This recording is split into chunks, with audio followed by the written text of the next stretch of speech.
Agocwo rĩngĩ. Mwĩ karibu service ya kerĩ na ithoma ritũ rĩa gũtũtongoria ũgatirĩrĩ.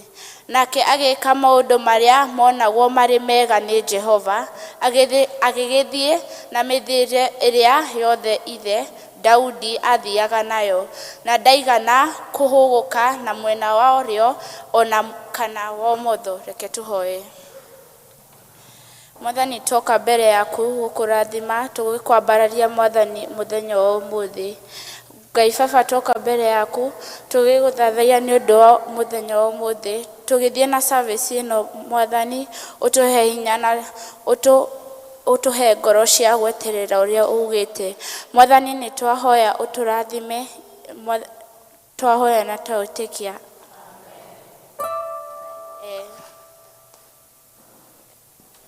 Brigade no mũikare thĩ.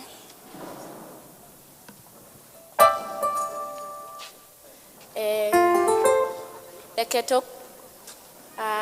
our praise and worship team nitwamũkaribisha mũtũtongorie.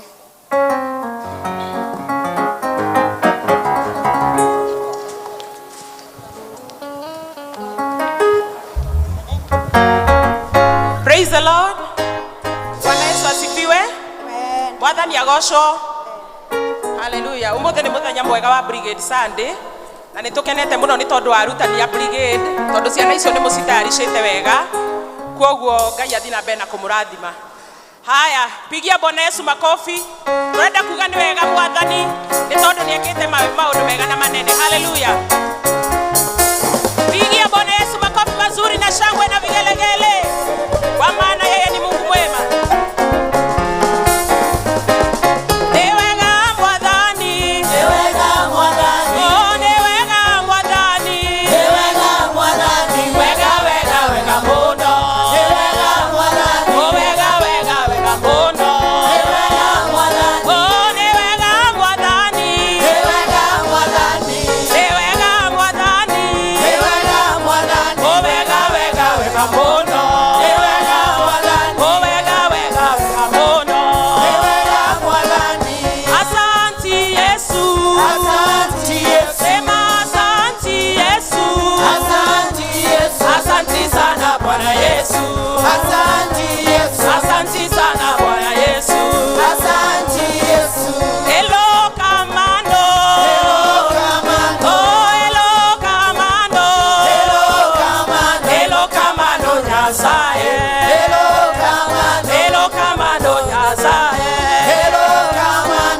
Alpha, Omega, you are worthy of my praises today. We sing your word, oh God, hallelujah. We sing our praise, oh Lord. Blessings and honor we give unto you. Receive our praise, oh Lord. Alpha, Omega, you are worthy of my praises today. Alpha, Omega, you are worthy of my praises today. Receive our praise, oh Lord. Hallelujah. Receive our praise, oh Lord. Blessings and honor we give unto you. Receive our praise, oh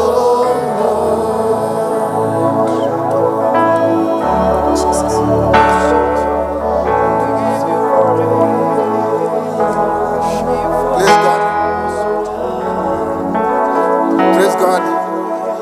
Praise God. Nake itonyitanire na ihoya rimwe. Mungu wa ajabu, nafasi ya leo tutakuja kukutukuza na kukuabudu kwa kuwa umetupa nafasi ya leo ili tukapate kukuabudu, tukapate kulinua jina lako, tukakuabudu asubuhi ya leo. Umetenda mambo ya ajabu, umetuangazia, umetuangalia toka siku ya Jumatatu, umekuwa pamoja nasi. Umetutoa kutoka Jumatatu mpaka siku ya leo, Mungu wa ajabu. Hatujakuwa na majeruhi yoyote Mungu, hatujakuwa na mambo yoyote yale yametupata kama Brigade ama watoto wa Brigade, lakini hayo yote Mungu wewe ndio umefanikisha. Tunakutukuza na tunakuabudu kwa kuwa ni Mungu mwenye nguvu. Hakuna Mungu aliye kama wewe Baba wa amani. Twalitukuza jina lako asubuhi ya leo. Tunakuinua kwa kuwa ni Mungu wa ajabu. Twalitukuza jina lako asubuhi ya leo. Tunakutegemea kwa kuwa hakuna pale pengine twaweza kimbilia ila pako kwenye uwepo wako. Hapo kwenye miguu yako Baba, tunapokulilia Baba, wewe utusikia na ukabadilisha hali. Tunasema ni asanti, tunasema ni asanti kwa kupelekana nasi, tunasema ni asanti kwa hii nafasi umetupa, kwa kutupa nafasi na ulinzi mkubwa. Tumeweza ni jina lako ndio limefanya tukaonekana, ni uwepo wako kupata hapa Baba. Tunakuja mbele zako tukiwa tumerudisha roho zetu chini, ukapate kutusamehe kwa yote tumetenda mbele zako. Mabaya yale yameonekana mbele zetu, hatuja kufurahisha Mungu wa ajabu. Tuomba Mungu ukapate kutuangazia, tusamehe Mungu wa ajabu. Tuangazia asubuhi ya leo, utusamehe Mungu wa ajabu. Tumetenda yale yasiyofaa mbele zako. Tuomba Mungu ukatuangazie. Tuangazie sasa Mungu ukapate kutusamehe. Tuangazie Baba ukapate kutusamehe ili ukaabudiwe Mungu wa ajabu. Tunataka uabudiwe Mungu, uabudiwe through kikundi Baba. Mwanzo ndio sababu kuu ya kupata wewe uabudiwe. Onekana kwa kikundi Baba. Hata kama ni siku ya leo Baba, siku ya leo ni siku ya Brigade, tuikabidhi mkononi mwako Mungu. Wewe ndio umefanikisha kuonekana, wewe ndio umefanikisha Mungu kuonekana. Jina lako litukuzwe, jina lako liabudiwe, jina lako uonekane. Tuatukuza jina lako Mungu wa ajabu, hakuna aliye kama unastahili. Tunasema ni asante kwa kukutulanisha hapa Mungu. Tunasema ni asante kwa ulinzi wako, umetufanikisha. Tumeona baraka yako kama Brigade Mungu wa ajabu. Tumeona mkono wako kama Brigade. Tunashukuru Baba, ni asante. Tunashukuru kabisa Mungu. Hizo baraka Mungu, tunaomba pia ukapelekea members Baba, wasambazie Mungu wakapate kuzipokea. Hizo baraka tumeziona. Tuko na furaha kubwa Mungu wa ajabu kwa mafanikio yako. Yale Mungu tumekuwa tukiomba na umeyafanikisha. Sasa tuko siku ya leo ili uabudiwe. Jina lako litukuzwe. Wewe utangazwe Mungu. Ni asante Mungu. Jitangaze kupitia sisi Mungu wa ajabu. Jitangaze kupitia sisi. Tunaomba roho zetu zimerudi chini. Jitangaze kupitia sisi Mungu wa ajabu. Jitangaze kupitia sisi Mungu. Hatuna uwezo wetu unatoka kwako Mungu wa ajabu. Tunaliinua jina lako asubuhi ya leo. Tunakuinua kwa kuwa hakuna Mungu aliye kama unastahili. Pokea sifa na utukufu Mungu wa ajabu. Hakuna Mungu mwingine ila wewe ni Mungu wa ajabu. Tukuja mbele zako tukilieka kanisa mkononi mwako. Familia zetu pia tunakuhitaji ukaziweke mkononi mwako. Kila mmoja Mungu aliyefika hapa kuna tatizo tofauti Mungu, ama mahitaji Mungu, tuamkabidhi mkononi mwako. Mpelekea furaha yako Mungu, Mungu wa ajabu. Mpelekea furaha yako Mungu wa ajabu. Yoyote mahitaji yote Mungu tunalikabidhi mkononi mwako. Tualikabidhi mkononi mwako. Tuaje mbele zako tukikuja kushukuru Mungu kwa Mungu leadership ya kanisa, Mungu kwa ile uwezo wametupa, na ili siku ya leo tukaweza kufanikisha siku ya leo. Tunalitukuza jina lako na tunakuabudu. Ni asante, wapelekee neema yako na ukawabariki na familia zao. Tukianza Mungu na elders Mungu na ofisi mzima ya kanisa Mungu, tunawapelekea ushindi wako na neema yako na shukrani kuu, wapelekee neema yako Baba. Walinde Mungu na familia zao. Ni asante Mungu. Ni asante kwa hii nafasi Mungu. Simama na kanisa hili Baba, tunakuhitaji. Tunakuhitaji sababu kuu ili kuja hapa Baba ni jina lako litukuzwe na wewe ukaonekane Mungu. Tunaomba ukatubariki Mungu. Yule amekuja na matarajio ili asikie kutoka kwako Mungu, usikimi Mungu, usitoke, wacha asitoke bila kupokea neema yako. Asitoke bila kusikia kutoka kwako Mungu. Tumpelekea neema yako Mungu ajabu. Tubariki na siku ya leo kwa kuwa ni mwaminifu. Tubariki Mungu, hata utupelekee mafanikio yako. Tutashukuru jina lako Mungu tutakapoona mkono wako. Hata tutakapomalizia na tukuone Mungu, tunalitukuza jina lako. Hakuna Mungu aliye kama unastahili. Tuomba na nafasi hii Mungu, tunaomba Mungu ukatutembelee, hata ukatuongoze na hata utuonyeshe jina lako. Kuna neno tutatangaziwa na ama kuhubiriwa Mungu. Tuomba wacha hilo neno lako likawe ndani mwetu, na ili likabadilishe mioyo yetu, tukageukia na kukugeukia kukuabudu wewe tu, kwa kuwa ndio Mungu mwaminifu. Uaminifu wako ni wa ajabu kila wakati. Uaminifu wako ni wa ukuu Baba wa amani. Endelea kutubariki kwa kuwa ni mwaminifu. Hakuna Mungu mwingine Baba. Sasa tunaweka mhubiri wa siku ya leo mkononi mwako, kwa neno hili atakalotuhubiria, wacha likawe kwa baraka kwetu, na hata ili tutakapokuwa tukisikia neno lako, tuombea zile mipango yote ya muovu yule ukuja kuleta interaction ya mtu akili kutoka kwenye neno lako.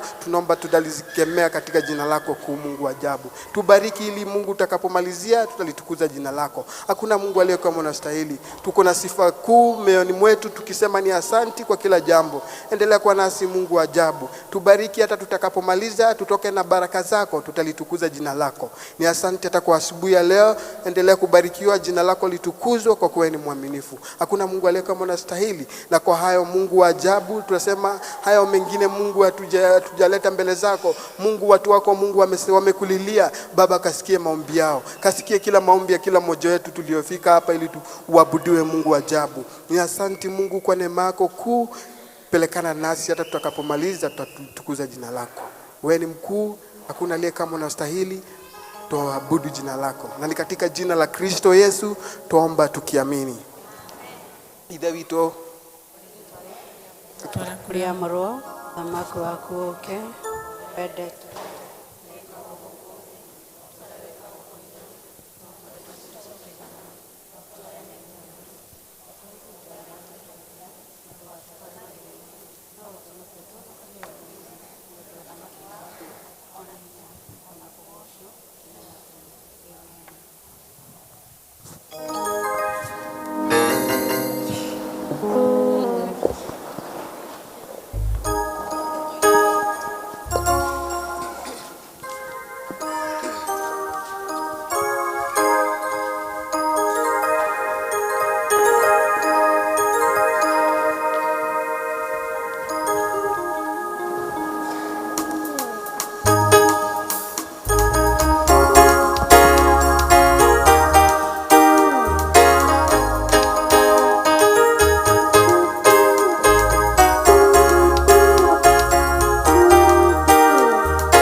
yanifanya niwe jasiri,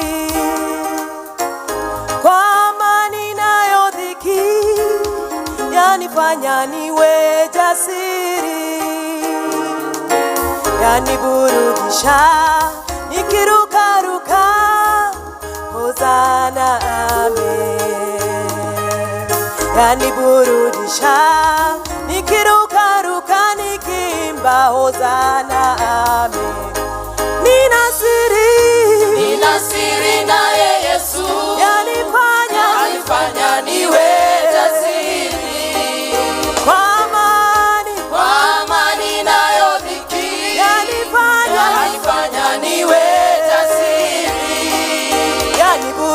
yaniburudisha, nikirukaruka, hosana amen, yaniburudisha, yaniburudisha, nikirukaruka, nikiimba hosana amen. Nina siri naye Yesu, yanifanya niwe jasiri, kwa amani nayo dhiki, yanifanya niwe jasiri, yaniburudisha, nikirukaruka, hosana amen, yaniburudisha, nikirukaruka, nikiimba hosana amen.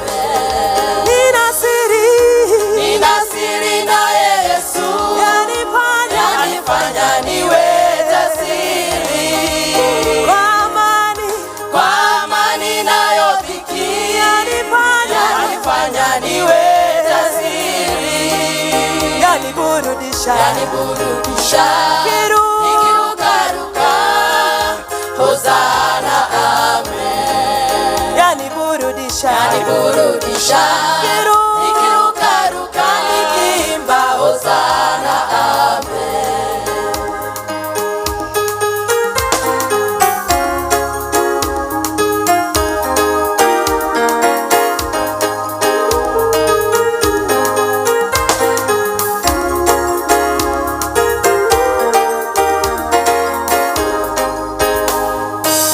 waambie wanaolia wakiteswa na malimwengu,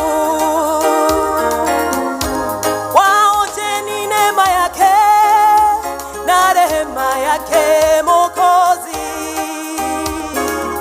watafunguliwa, watawekwa huru, hosana amen, watafunguliwa, watawekwa huru, hosana amen. Waambie wanaolia wakiteswa na malimwengu, waonjeni neema yake na rehema yake Mwokozi, watafunguliwa, watawekwa huru, hosana amen, watafunguliwa, watawekwa huru, imba hosana amen. Nina siri naye Yesu, yanifanya niwe jasiri, kwa amani nayo dhiki, yanifanya niwe jasiri, yaniburudisha, nikirukaruka, hosana amen, yaniburudisha, nikirukaruka, nikiimba hosana amen. Nina siri naye Yesu, yanifanya niwe jasiri, kwa amani nayo dhiki, yanifanya niwe jasiri, yaniburudisha, nikirukaruka, hosana amen, yaniburudisha, nikirukaruka, nikiimba hosana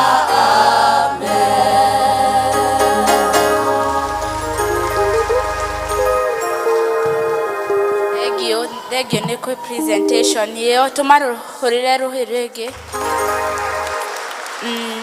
O ta ũrĩa mũramenya nĩ wiki ya Brigade na nĩ mũkũheo presentation nĩ Brigade. Tũkwanjia na memory verse arabu tũfuate na theme song.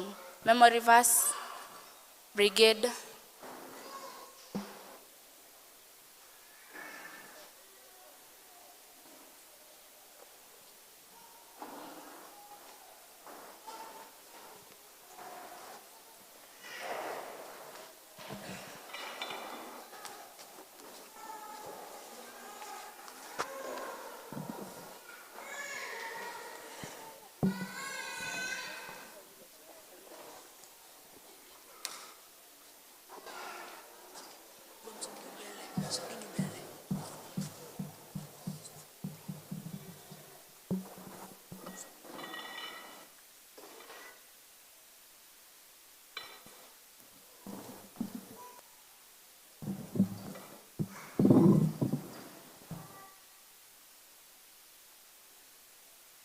The PCA Mokoyo Boys and Girls Brigade ready to present a memory verse and theme. Choosing to do right. And theme.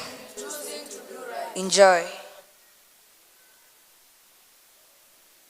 2 Timothy chapter 3 verse 1 to 5. It says, remember there will be difficult times in the last days. People will be selfish, greedy, boastful, and conceited. They will be insulting, disobedient to their parents, ungrateful, and irreligious. They will be unkind, merciless, slanderous, violent, and fierce. They will hate the good.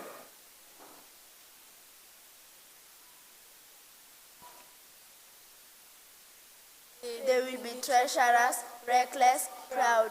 They will love pleasure rather than God. They will hold to the outward form of religion, but reject its real power. Keep away from such people. Thank you.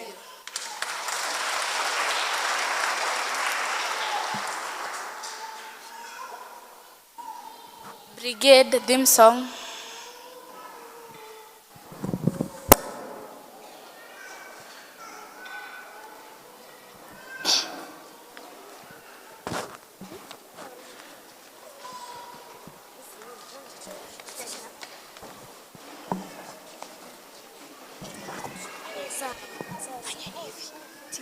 Na msiangalie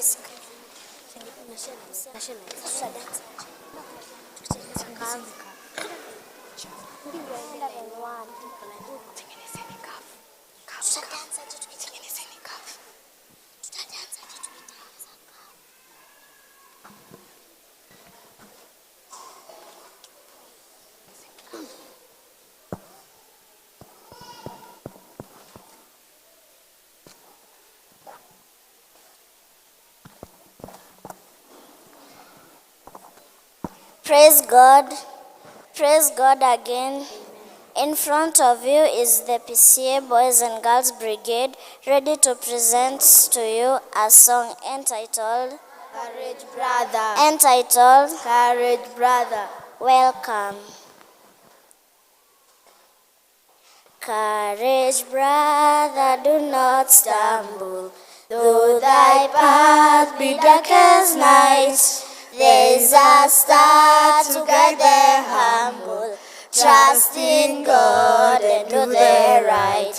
Let the road be rough and dreary, and its end is far of sight. Foot it bravely, strong and weary. Trust in God and do the right. Perish fall with sea and cunning. Perish all that fears the light. Whether losing, whether winning, trust in God and do the right. Some will hate thee, some will love thee, some will flatter, some will slight.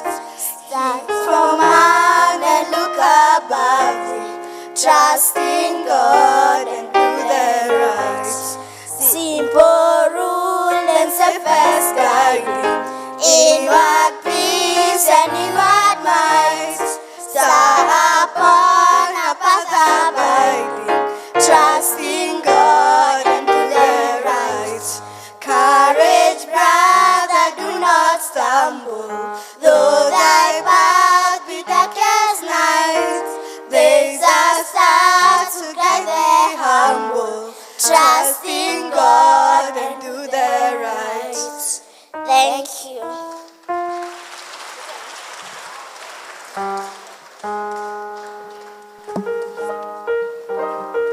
Tumaruhurire ruhiringi. Tukaribishe our teens, alafu tuhigirio ni band. Teens.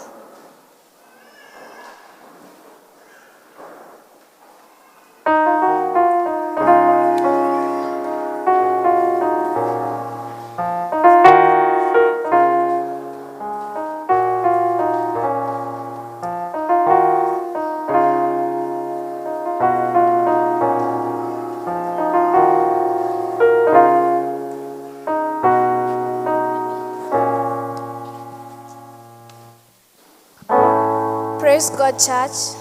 Praise God again. We are the Brigade teens ready to present a song. Be blessed.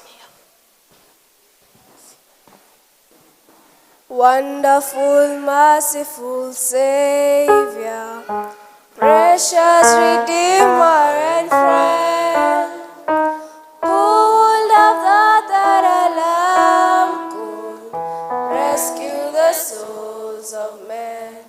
Oh, you rescue the souls of men. Counselor, Comforter, Keeper, Spirit we long to embrace.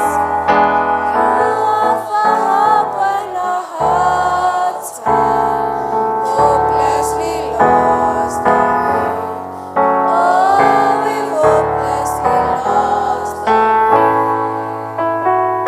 You are the one that we praise. You will be one we adore. You give the healing and grace our hearts always hunger for. Oh, hearts always hunger for. Almighty, infinite Father, faithfully loving your own. Here in our weakness you find us, falling before your throne. Oh, we're falling before your throne. You are the one that we praise. You are the one we adore. You give the healing and grace our hearts always hunger for. Oh, hearts always hunger for. You are the one that we praise. You are the one we adore. You give the healing and grace our hearts always hunger for. Oh, hearts always hunger for. Thank you.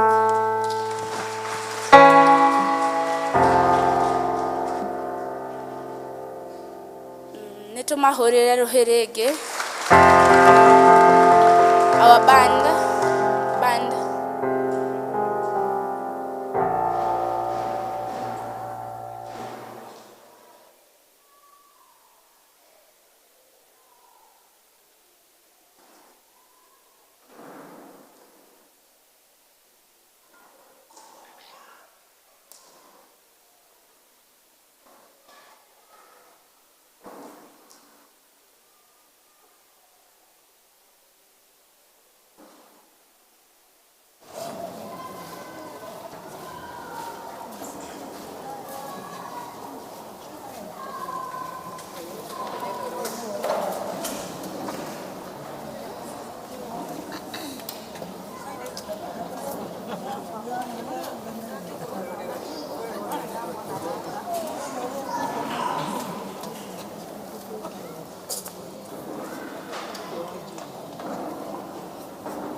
wega mũno bandi itũ nĩ ũndũ wa kũtũrathima na nyĩmbo icio. Ũrĩa nĩmba waku mũria atĩrĩrĩ, nĩ wanyita kĩrĩa mauga? Asa. Tũkaribishe ageni aitũ a Reverend Macharia maraugire tumane rũtha matũpresentire. Ageni a Reverend Macharia.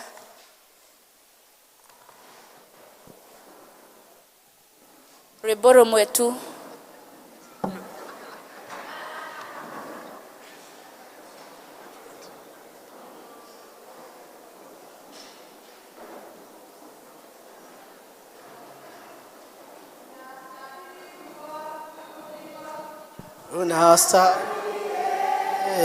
Yesu, unastahili kuabudiwa, unastahili we, unastahili kuabudiwa, unastahili we, Yesu, unastahili kuabudiwa, unastahili we, mabwana, unastahili kuabudiwa, unastahili we, Yesu, unastahili kuabudiwa, unastahili we. Bwana asifiwe. Mwathani agoshwo. Ithuĩ nĩ na mũno mũno tutire kwĩ mũtungatĩri ũkoragwo kũrĩa tumĩte kũrĩa St Andrews. Ĩno nĩ one of the districts ya St Andrews kũrĩa Nairobi, kũrĩa one of your neighbors Reverend Macharia atũtungataga. Na rĩu na ithuĩ tũkire gũcerera Mrs Macharia. Mrs Macharia ha atũrĩ ageni ake, rĩu tũkĩrĩ haha rĩ tũtiramuona rĩ ndũgĩũke ũgĩtũnyite ũgeni na tũkiuga nĩ ũndũ waku. Na andũ aya matikũmenyaga wega, ithuĩ tũrakũmenya wega katiguo, no nĩ mũtungatĩte wega, nĩ tũkenete mũno nĩ gwĩkorwo ndũkiuga kaũndũ nĩ andũ acio makimenye wĩna ageni. Bwana asifiwe. Praise the Lord. Marĩtwa nĩ Grace Nyokabi wa Macharia, nĩ honokete na nĩ ngenete nĩ gũthoma na gũthomaga gũkũ na gũthomaga St Andrews tondũ nĩkuo Ngai atũhete wĩra. So we are glad to be here and even having the opportunity, and thank the leadership of this church for giving us an opportunity. So karibu sana St Andrews. This is where we fellowship. Muiwe muimoshie. Asante.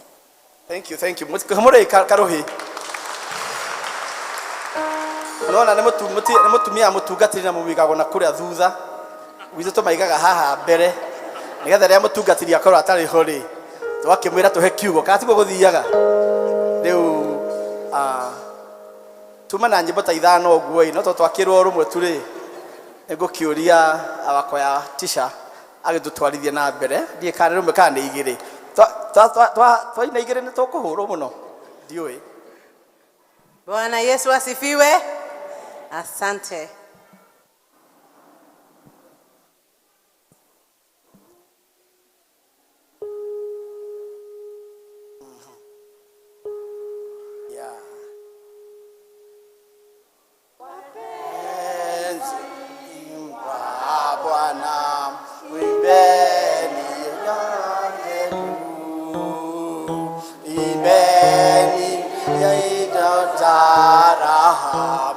Ibeni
maskani ya Mungu.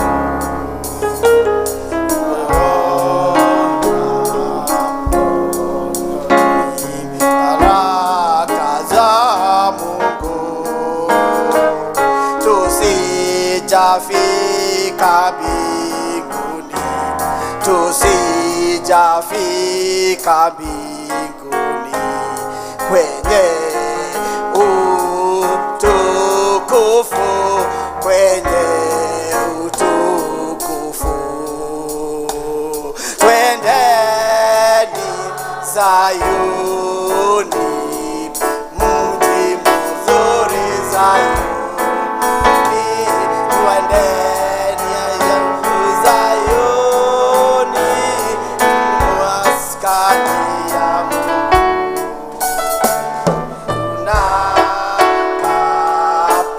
Tunapomwona masubu basi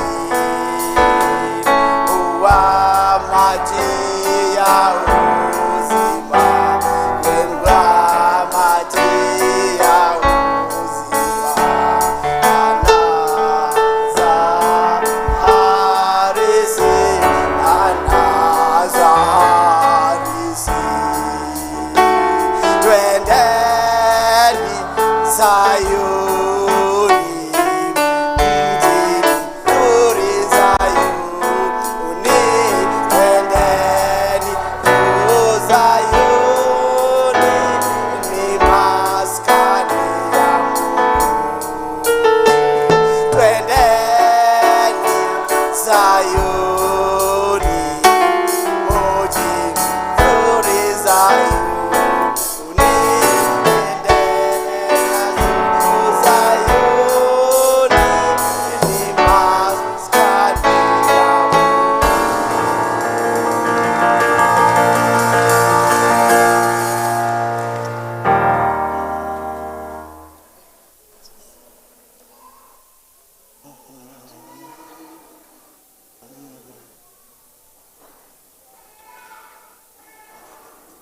Tunaomba uwepo wako uende nasi. Tulo.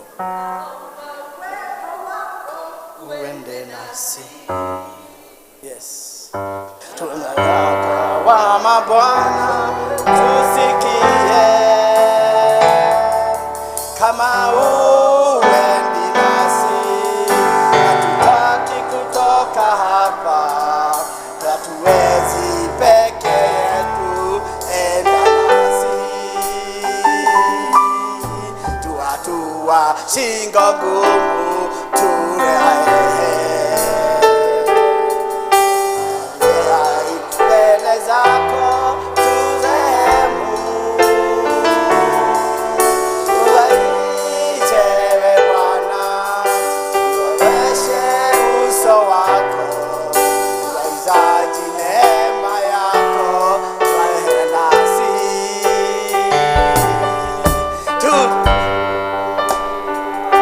Mapambo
the man who was holding the mic is our leader, Elder Nicholas Mushangi, our elder.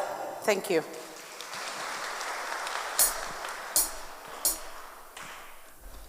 Thank you muno na mũgĩthiĩ kũu St Andrews mũmageithie mũno tũkaribishe kwa aitũ nĩguo magoce Ngai.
Thank you muno kwaya nĩ gũtũinĩra rwĩmbo rũu. Ihinda rĩrĩ nĩ rĩa kũhoera ciana na tũrahoerwo nĩ Elder Charles. Ciana ciothe ciũke. Bwana asifiwe. Watoto tukuje mbele haraka. Tujaribu kuharakisha na wale pia wako nje. Tunataka one boy, one girl. Yule haja present, wacha tuone nani, wacha huyu atu present and this girl. Wengine tu present next Sunday, sawa? Ciana tũgeragerie. Endelea. Praise God, church. Praise God, church again. My name is Raymond Havas. I'm a verse. That can do all things. Good Christ who sent me. Thank you. Tumpigie makofi. Praise God. Praise God again. My name is Nadia and I have a song. You are Alpha and Omega. We worship you alone. You are worthy to be praised. We give you all thy glory. We worship you alone. You are worthy to be praised. Thank you. Tuwapigie makofi. Tukwenda gucokia ngatho ni undu wa turaigua ciana iria iroka ikorwo cioka ni undu wa Brigade. Aciari ni murona uria ciana ici citũ igemete na tucokeria wa Brigade team na wĩra mwega marutĩte na church school. Na church school aciari tukumuria from Tuesday mwitikire ciana ici cigoka guku kanitha-ini up to Friday arimu ni meharĩirie nigetha tukorwo twi hamwe nao ihinda rĩrĩ merũtha na nitukuria ciari twitikire kurugama na nigetha tumbure uria twitikitie. Nani atatuongoza kwa Kikuyu? Kwa Kikuyu? Utongoza na Kikuyu? Kikuyu? Kuja kwa Kikuyu. Nĩnjĩtĩkĩtie Ngai mwenye hinya wothe wa igũrũ na thĩ na twetĩkia Jesũ Kristo wake Mwathani witũ waciarĩtwo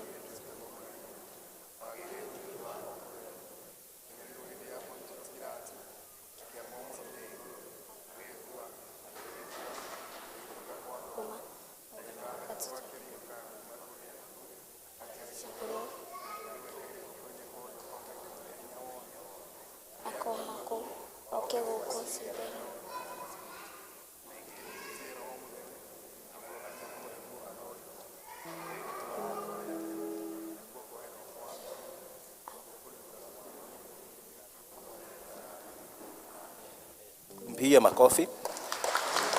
Tukuria the youth matigwo marugamite ithuĩ angĩ no tuikare thĩ nigetha tuhoe twi hamwe.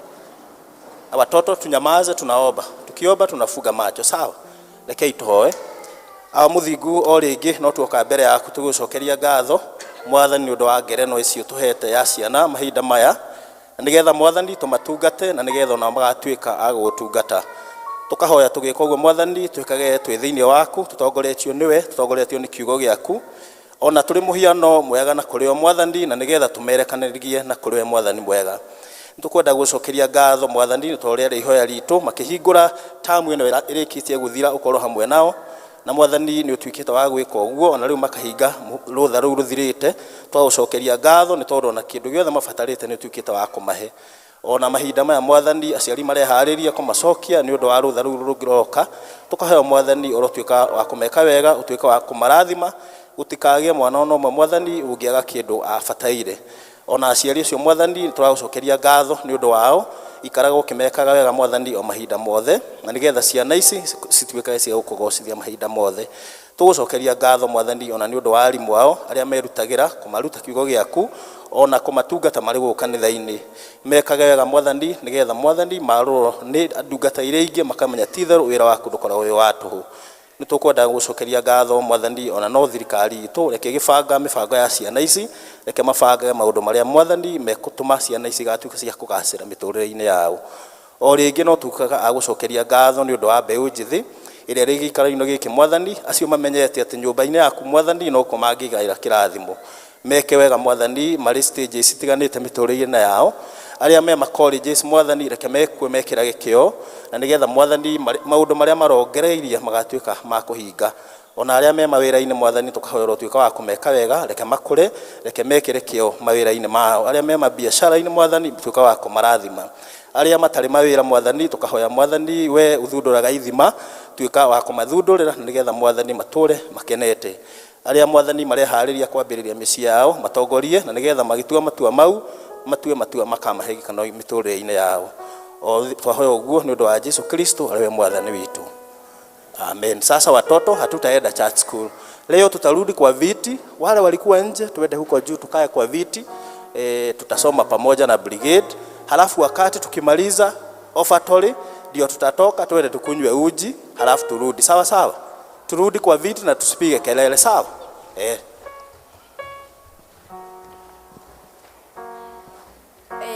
o hau tukinyite twacokia ngatho. Riu ni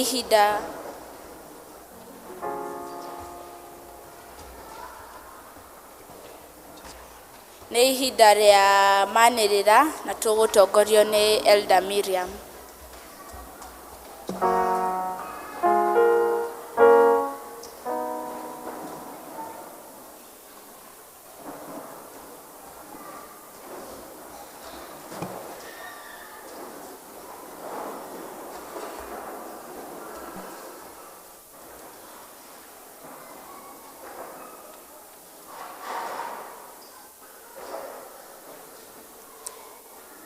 Mwathani agocwo. Nĩ mũthenya ũngĩ mwega Ngai atũhe wa gũka nyũmba yake kũrĩa tũka kũrathimwo nĩwe. Nĩ tũkwenda kũmũnyita ũgeni inyuothe, inyuĩ mũkire second service ũmũthĩ tarĩki 28 mũigue mwamũkĩrĩtwo. No nĩ tũkwenda kũria ka twĩna ageni. Angĩkorwo wĩ mũgeni wĩ hau woka gũthoma na ithuĩ, tiga St. Andrews matongoretio nĩ Elder Mashagi, thank you, acio nĩ twamenyaga nao. Angĩkorwo kwĩna mũgeni ũngĩ tiga acio a St. Andrews, kama tuna mgeni, ni mara yako ya kwanza kushiriki na sisi, except St. Andrews team. Except St. Andrews team. Karibuni sana. Nĩtũgũcokia ngatho nĩ inyuĩ nĩ gũtũcerera mũgĩũka tũrathimwo twĩ hamwe. Na mwacoka kũrĩa mũthoma mũthi na ngeithi cia Mwathani, na arĩa matuĩte nĩ marĩthoma na ithuĩ no twamũkaribisha. Karibuni sana. Tũikare thĩ. Arĩa me wĩra ũmũthĩ nĩ Brigade, nĩ tũmahũrĩre rũhĩ. Nĩ tũracokia ngatho nĩ wĩra mwega ũrutagwo nĩ officers, tugaga behind the scene, na nĩkĩo tũrona matunda ma wĩra ũcio. Mũrathimo officers na watoto karibuni. Watoto karibuni, mnasoma na sisi leo. Karibuni sana. Nĩtwamenyithirio kũhurũka kwa mũciari baba wa Mr. and Miss Karemi Nancy Jerry kama mama wakĩo kuma Bethlehem District. No tũrerwo nĩ tũkũmenyithio mĩbango ya mathiko na mũthenya wa mathiko. No ũmũthĩ kwĩna mahoya mũciĩ ũcio wa Mr. and Miss Karemi Bethlehem District. Kwĩna mahoya thaa 9 na nĩ tũkũhoya district iria iriganĩtie na Bethlehem, Zion na Ebenezer mathi manyitanĩre na family ĩyo. Kuma Bethsaida, no twamenyithirio Christine Habel onake nĩ orĩirwo nĩ father-in-law Mr. John Wanyoike Ngũnjiri, na tũkerwo na tũkamenyithio mathiko nĩ ma Thursday ĩno tũrorete tarĩki 24 kũrĩa Gĩtare kĩa Mworia Gatũndũ South. Nĩ tũramenyithio kwĩna mahoya mũciĩ ũcio wa Christine ũmũthĩ thaa 9, na tũkoria district iria iriganĩtie na Bethsaida, Birishiba na Bethany mathi manyitanĩre na family. Mahoya ma district mahana ũũ: Betheli nĩ megũcemania kwa Mr. and Miss Miano ũmũthĩ thaa 10. Bethany District nĩ magacemania wa kana Thursday tarĩki thaa 11:15 kwa Mr. and Miss Bernard Kĩhagĩ. Shalom nĩ magacemania onao kwa Mr. and Miss Njoroge Nyongo wa Nyongo, na nĩ mũthenya wa kana Thursday thaa 11. Shaddai District onao magacemania onao Thursday wa kana kwa Lecho Ngũgĩ wa Gacina thinacara hwainĩ. mbere ya district nĩ megũcemania ũmũthĩ kwa Margaret wa Mbui wa Njeri kwanjia thaa 10. Nayo Ebenezer district nĩ megũcemania na ũmũthĩ kwa Miss Monica Ndung'u na nĩ thaa 10. Arimũ arĩa me wĩra Sunday ĩno tũrorete tarĩki 27 August mahana ũũ: 0 to 6 years English service Esther wa Njeri na Ann Nyambura. Kikuyu service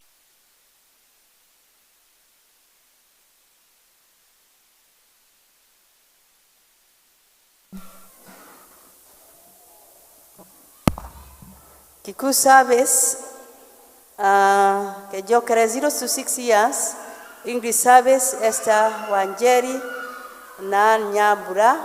Kikuyu service Alice Jambi na Ann Gashugu.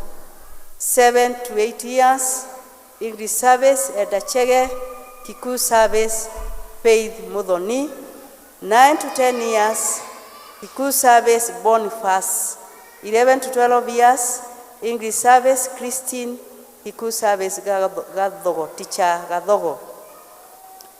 No twamenyithio na patron yorgoguo wiki ĩno tũrorete kwĩna VBS ĩrĩa ĩkoragwo kuo holiday vocational Bible studies na nĩ ya ciana kuma mĩaka 3 nginya mĩaka 14 na ĩgakorwo kuo kuma tarĩki 22nd nginya tarĩki 24 igakorwo kuo nĩ kuma Tuesday next week, Wednesday na Thursday.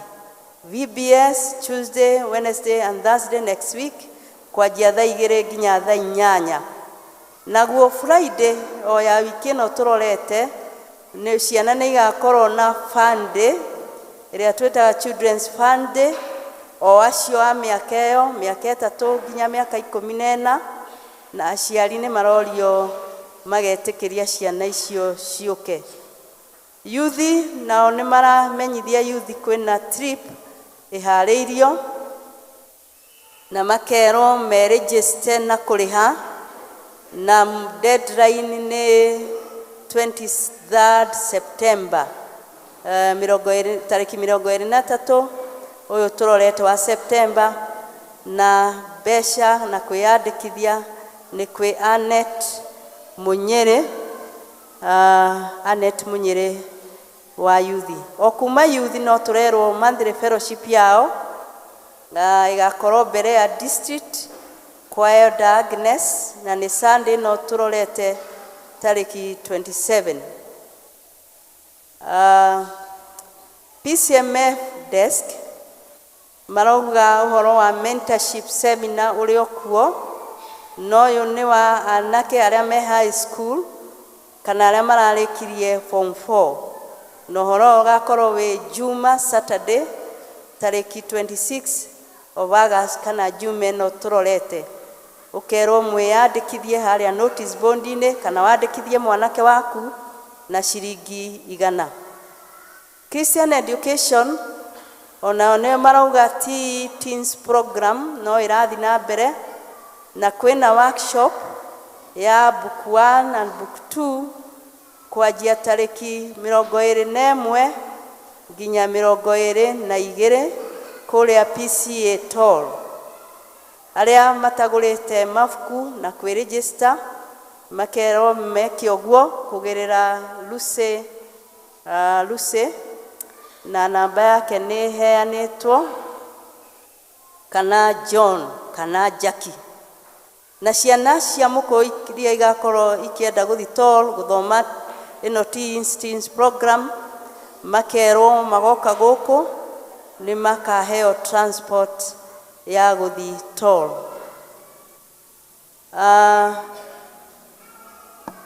Nĩ tũkũmenyithio kwanĩrĩra ũhiki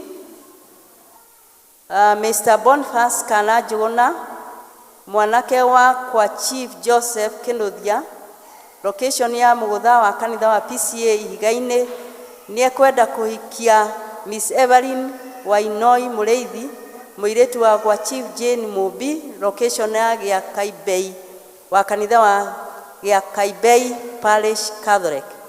Kũngĩkorwo kwĩ mũndũ ũĩ kĩgiria kĩho kĩngĩgiria andũ acio mahikithanio ta ũrĩa kũhikithanagio nĩ kanitha wa Kristo, ndarĩ hingo atagĩrĩirwo nĩ kumbũra. Kwaga ũndũ ũkumbũrwo na wĩkĩrwo kĩhoto, andũ acio nĩ makahikithanio kanitha-inĩ wa PCA Ihiga-inĩ mũthenya wa Kiumia mweri 27 27 August 2023 thaa 4:30 cia rũcinĩ. Rĩrĩ nĩ rĩanĩrĩra rĩa gatatũ ũmũthĩ tarĩki 28 mwaka ũyũ wa 2023. Mwathani arathime acio makirie kũhikithanio kanitha-inĩ wake. Mwandĩki nĩ Reverend Samuel Gitonga, Parish Minister. Tũrĩ o hau nĩ twĩtĩirwo ũhiki ũcio tũrĩ PCA Mũkũyũ na ũgakorwo kũrĩa PCA Ihiga-inĩ, ũguo tũga Sunday 27 na reception ĩgakorwo o kũu kanitha-inĩ wa PCA Ihiga-inĩ. Nĩ tũramũmenyithia nĩ gũgakorwo na induction ya our parish evangelist, nĩwe Evangelist Gĩtĩi, na ĩgakorwo ĩ tarĩki 3 September, na ĩgakorwo ĩ gũkũ Mũkũyũ kwanjia thaa 4. Na koguo nĩ ũndũ wa igongona rĩu nĩ tũroria inyuĩ members, ithuĩ tũtungatagwo nĩ Gĩtĩi, twĩharĩrie gũkamu appreciate. Kwĩna induction ya parish evangelist tarĩki 3 September gũkũ Mũkũyũ. Ruiru Presbytery nĩ harĩrĩirie conference ĩrĩa tũkoretwo tũkĩanĩrĩra ũhoro wayo. Rĩu nĩ kinyĩte nĩ kuma Friday next week tarĩki 25 nginya tarĩki 27, na twĩna program hau ya ũrĩa tũgathiĩ. Nĩ wega tũnyite Friday tarĩki 25. Kwĩna kĩndũ kĩretwo border empowerment, arĩa magathiĩ kuma thaa 2 nginya thaa 7 nĩ children ministry teachers, aya nĩ arimũ a church school na brigade officers, no hau youth kuma thaa 2 nginya thaa 10. Naguo Saturday nĩguo ithuothe tũgathi kuo, ĩretwo family enrichment. Ithuothe tũgathi kuo, arĩa me kĩhiko-inĩ na arĩa matarĩ, ithuothe tũgathi kuo nĩ session itũ. Sunday 27 no gũgakorwo na service Trinity Church, na hekwa igakorwo kuo, na gũkũ no tũgathoma, na gũkũ no tũgathoma PCA Mũkũyũ, na arĩa matanyĩtwo nĩ kwaya ciĩho ciĩtĩtwo kuo, ithuĩ angĩ nĩ tũgathoma gũkũ. No afternoon kwanjia thaa 8 kwĩna worship experience itũ ithuothe.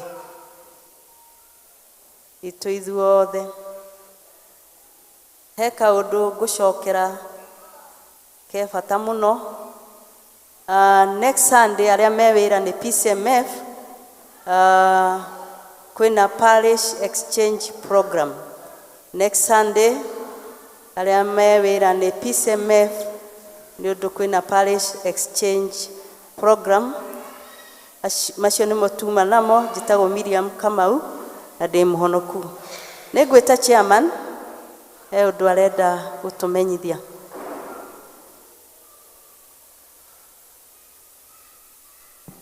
Mwathani agocwo. Thank you our registrar nĩ gũtwanĩra maũndũ na njĩra njega ũguo. God is good and all the time. That is his nature. Njĩtagwo John Ndegwa na ndĩ mũhonoku. Nĩ nyenda Jesu nĩ ũndũ wa kũnjiguĩra tha. Mwathani arogocwo. Nĩ ngwenda gũcokeria gĩkundi kĩa Brigade ngatho nĩ ũndũ wa wĩra mwega marutĩte, na kweri ithuĩ twĩ aciari twĩna gĩkeno nĩ wĩra ũrĩa mwega mũkoretwo mũgĩtũrutĩra for that week na ona mahinda macio mahĩtũkĩte, na nĩ tũrona ciana citũ ũrĩa irĩ talented thĩinĩ wa maũndũ-inĩ maingĩ, na nĩ tũramahoera Ngai maũndũ macio matikanoime thĩinĩ wao, matũre mamatongoragia. Mwathani arogocwo. njoke ndĩmũcokerie ngatho na njoke njĩre andũ a St Andrews na ageni acio angĩ magũkĩte karibuni sana thĩinĩ wa kanitha wa PCA Mũkũyũ. Ũguo moiga Mrs. Macharia, Reverend Macharia, mũndũ arĩ gwake ekaga ũrĩa kwenda. Koguo tikũigua igĩtwo na harĩa keheri-inĩ nĩ ũndũ arĩ gwake. Koguo no harĩa angĩenda gũikara, angĩenda gũthiĩ bedroom nĩ gwake, angĩenda gũthiĩ kitchen nĩ gwake. Koguo ti gũtewatetwo na hau thutha. Mwathani arogocwo. Nĩ ngwenda still kũmũmenyithia harĩa tũkinyĩte igũrũ ya project itũ ĩrĩa tũkoretwo twĩ nayo ya itĩ. Na itĩ citũ nĩ ndĩku na rĩu cietereire gwĩkĩrwo thĩinĩ wa meri. Tũtikĩhũrĩre Mwathani rũhĩ. Wĩra ũcio nĩ ũkoretwo ũkĩrutwo wega na nĩ tũkoretwo tũgĩjadiliana kuma gũkũ na China na tũgakorwo tũgĩtwarana wega nao, na itĩ citũ nĩ ndĩku rĩu cietereire gwĩkĩrwo meri, na nĩ ndĩrenda kũmũhakikisha by next week nĩ tũgũkiria mbeca iria tũtigĩtie by next week nĩgetha ciĩkĩrwo thĩinĩ wa ndege na cianjĩrĩrie thabarĩ. Amen. Rĩu harĩa thĩna twĩ naguo twĩna gathĩna kanini na ti gathĩna tondũ mwĩkuo twĩ hamwe. Kũrĩha nĩ tũkũhota kũrĩha itĩ kũringana na thogora ũrĩa matũhete, no ciakinya kũrĩa port Mombasa tũtingĩhota gũcikiria na tũtingĩhota gwĩka atĩa gũcirehe kinyagia gũkũ. Twĩ hamwe. Rĩu mũkwenda twĩke atĩa andũ akwa? Mũkwenda twĩke atĩa? Koguo niĩ ndĩrahoya mũhe indo ciaku cia gũkiria na gwĩkĩra indo icio thĩinĩ wa ngari ciũke gũkũ. Mwathani arogocwo. Koguo nĩ ndĩrenda kũ request district iria itarĩkĩtie, please ĩtĩkĩrai kũhe mbeca nĩgetha itĩ icio tũkorwo twĩ nacio kuma ciaingĩrio meri iratake 40 days. 40 days nĩgetha ikinye gũkũ. Koguo ndarĩha mbeca iria mwanengeria ndacirĩha next week ikonira thikũ 40 to 45 days ikinye gũkũ. No ciakinya airport kũrĩa port ndingĩhota gũcikiria na ndingĩhota gũcirehe gũkũ. Na nĩ mũĩ mũrigo ũrĩ gũikara ũthiaga wĩkaga atĩa ũkĩrĩhagĩrwo ũhoro wa storage. Koguo ndĩrenda kũmũhoya please, na ti kuga ona arĩa makirire atĩ ũngĩigua nĩ ũkwenda gũikia kĩndũ kĩngĩ tondũ Mwathani ndatũtaragĩra. Mwathani ndekaga atĩa ndatũtaragĩra ũrĩa tũheaga. Koguo ũngĩigua onawe Ngai nĩ akũhete, please, Ngai ndahingĩte bairo na no agũkũrathima. Ĩtĩkĩra gwĩkĩra kĩndũ nĩgetha itĩ icio ciakinya thĩinĩ wa Mombasa port itigaikare kũu, ithiĩ na mbere igĩkaga atĩa tũgĩrĩhagio storage. Koguo nĩ kũmũhoya ndĩnyihĩtie mũno, na tondũ wĩra ũyũ nĩ twanjĩrĩirie twĩ hamwe, please ndahoya mũtikareke tũtuĩke a gwĩka atĩa a gũconoka. Thank you, God bless you. Na nĩ thengio nĩ harĩa mũkinyĩtie na nĩ ndĩracokia ngatho nĩ ũndũ nĩ muoire project ĩno na mũkĩmĩoya nĩ yanyu. Thank you, God bless you.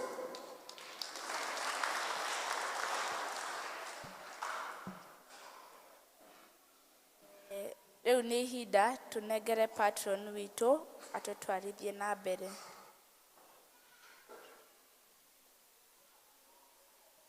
Mwathani arogocwo. Ihinda rĩa kũheana iheo kwĩ Mwathani.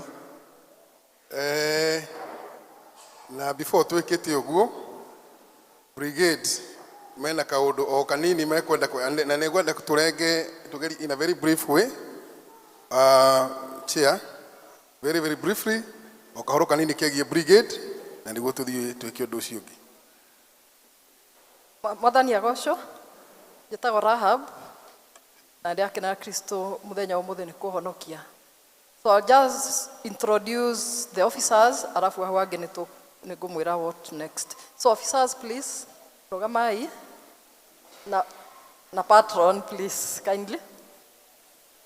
So twĩna patron witũ nĩ Elder wa Dimi, then Sir Elder Noge, then we have Sir Caleb, who is our treasurer. Then you have Johanna, who is the vice chair, Sir Johanna. Then you have Sir Simon, ũrĩa nĩwe captain wa boys. Then twĩna Madam Ruth, nĩwe secretary witũ. Na Madam Alice, nĩwe vice secretary na nĩwe captain wa girls.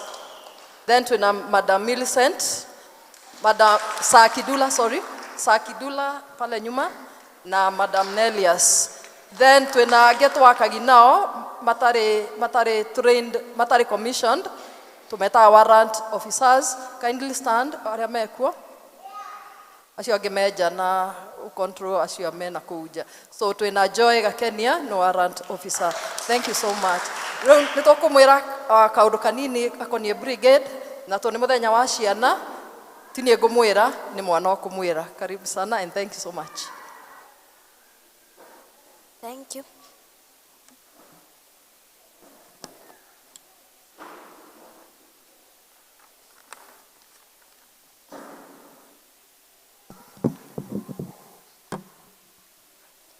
Good morning. Praise God. Praise God again. My name is Edna Janet. I'm blessed and Christ is my personal savior. I'm glad to be here once again. I'm also pleased to be in the house of the Lord. Thank you. I'd like to take you through our Brigade week on behalf of the Brigade office. Our theme for this week has been choosing to do right. Can you repeat after me? Choosing to do right. I hope you'll enjoy much. It has been a good week filled with day-to-day inactivities. For this week, starting with, we realized that Brigade is not just about uniform, marching, or drills, not just about what people think, nor is it about age. Have you understood? I'm trying to say that in Brigade, it does not require what people think about you or your age. You just require to be your own self. Is it clear? It's a group where we support each other day in or day out. Each and every time we share our problems and we help each other out in some tasks that we are given. Being in Brigade means that you'll have to be dedicated in everything. Can you repeat that? Can you say the word dedicated? Dedicated. Dedicated. It means a lot. It relates well with our core values, obedience and discipline. Can you say that? Obedience and discipline. And it has been so exciting, especially one day when we went for hiking at Kilimambogo, and it was very fun. Have you ever gone for hiking? It was very good and it was very enjoyable. We have never gone on mountain hiking ever in our lives. We've also discovered more things we did not know about Brigade earlier, like acquiring badges we never knew about, art and craft work, and many other badges that we acquire from Brigade. Our Brigade is so organized, and once again, it needs one to be dedicated. Can you say dedicated? All in all, we have been having some activities also for all ages, for both primaries, going children, and for the high schoolers too. Much different than other weeks, this one has been a special one. We got a chance to interact with other children at Brigade Children's Home. And it has been so wonderful because they shared their story with us, and we also introduced them to our church Brigade, and we also welcomed them. We were welcomed with warm hands, we were well ushered in, we had been prepared some mandazis and tea. We really enjoyed staying with them. We also brought in some gifts for the children too.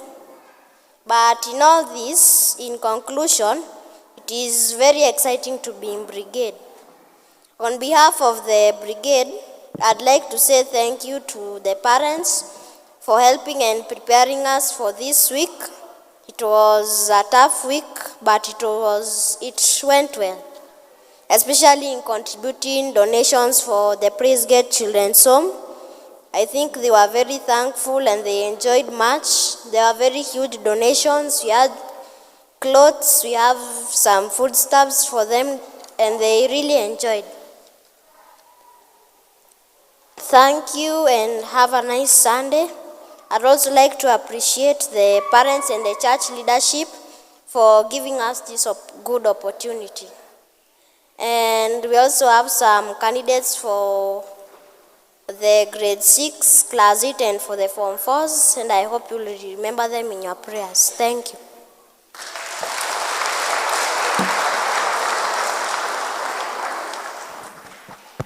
Thank you. Let us appreciate Brigade agĩĩka. Maũndũ maya mũrona tũgĩĩka na tũkareka ciana imeke na imacokere. Tena tũramenya ciama tonya thĩinĩ wao itikamauma. Ona makora ũguo aciari mwĩtĩkĩre gũkirĩrĩria mwaigua nĩo ũrĩa marathiĩ tũthiĩ kĩ. And that opportunity teo mwana ũcio agĩte nayo, mwana ũcio waku agĩte nayo gũkorwo Brigade. Nĩ foundation njega tũraiga mũtũrĩre-inĩ wao. Tũkũgĩa na ihinda rĩa kũhea na iheo citũ. Nĩ ngũria deacons ya marĩ haha metĩkĩre gũtũrehera indo ici cia kuoya iheo, na nĩ tũgũthiĩ na mbere wega. Tũgĩthiĩ na mbere nĩ ngwenda kũmũcokeria ngatho toguo Ed nauga nĩ mwanyitĩrĩire Brigade tũgĩthiĩ Brigade Children's Home na mũgĩteheo iheo nyingĩ, na ciana icio nĩ ciakenire. Ona ciana citũ no ciagĩire na experience ya interact kana kunyitanira na ciana icio cie muciĩ ũcio, na nĩ ũhoro twakenereire mũno. Ũguo nĩ twamũcokeria ngatho aciari, nĩma nĩ twathiĩte na indo nyingĩ biũ ũguo Brigade ĩrauga, na aciari na ũtongoria wa kanitha nĩ mwatũsupportire. May the Lord bless you so much. Ũndũ ũrĩa ũngĩ no tũkũmũria mũthiĩ na mbere gũsupport band. Na koni nyuma na mahinda nĩ ingĩhaya na ũhoro ũcio, no tondũ thaa citũ nĩ ithiĩte mũno, ndĩmũringĩrĩria ciari atĩ bandi ĩyo mũrona ciana itũ igĩthaka ndĩratuĩka complete tondũ hena indo matarĩ, na mwathani angĩkũhutia ũmagarũrĩre karumbeta ũmagũrĩre kĩrĩa kĩngĩ nĩ ũkũrathimwo.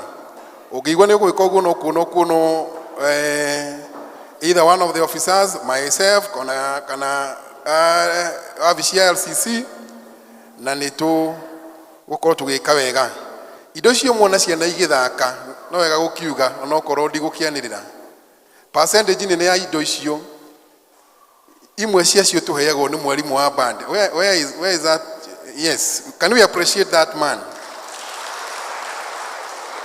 No, church, you must agree that we have seen a lot of improvement in the band nĩ ũndũ wa mũthuri ũcio. Na indo icio imwe nyingĩ tũrahuga nĩ ciakena ndatũrĩhagia. He just gives them for free, and a passion yao ĩro brother mwathani arokũrathima. Rĩu na ithuĩ aciari tũtigagĩtĩkĩre gũkorwo ũgĩruta na ithanwa rĩa kũgwatio all the time. Tũkĩruta magũrũ ngunia nĩguo bandi ĩtuĩke full. Ona maihũre haha, amwe maraina mbere, angĩ maha thutha, amwe maikareire itĩ na angĩ marũgamĩte thutha wao. O mũndũ ena kanyamũ gake agĩka atĩa akĩhuga, na nĩ njũĩ nĩ tũgwĩka ũguo tondũ God has blessed us. Nĩguo rĩu twĩtĩkĩre mũndũ arĩa mena gĩcunjĩ gĩa 10 nĩ tũkwambĩrĩra nao mwĩtĩkĩre gũka nĩguo tũhoe hamwe. Kwa na gĩcunjĩ gĩaku gĩa 10 nĩ ũgũtuĩte nĩ ũkũrehe nyũmba-inĩ ya Ngai, no wega gũka na nĩguo tũhoe.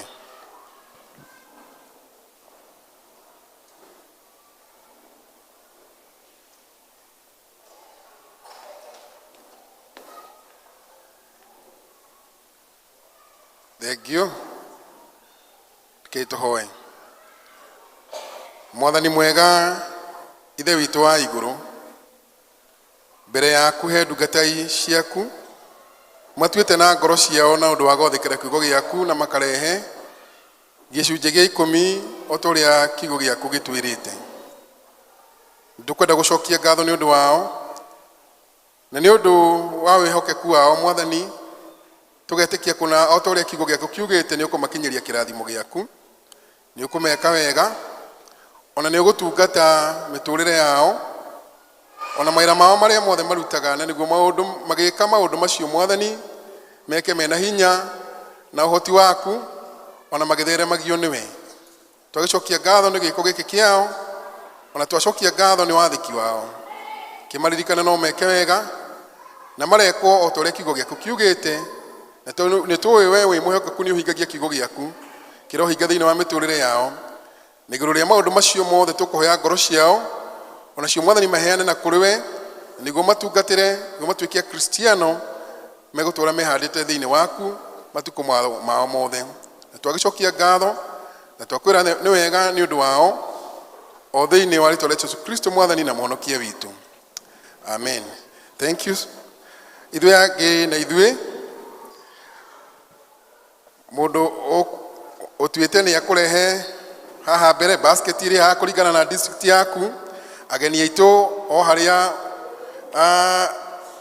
sorry ndĩrerwo tio harĩa ndĩrerwo nĩ Birishiba Mrs. Masharia nĩ wa district ya Birishiba, Mrs. Reverend Masharia nĩ district ya Birishiba.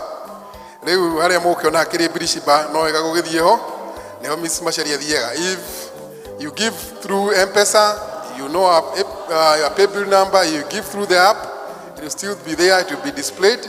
Na wacha tubarikiwe tukifanya hivyo. Tukwambia mwena wewe Brigade, tukete ugo na mfako mwega na tutabarikiwa pamoja na tukiheagwo rwĩmbo Praise team.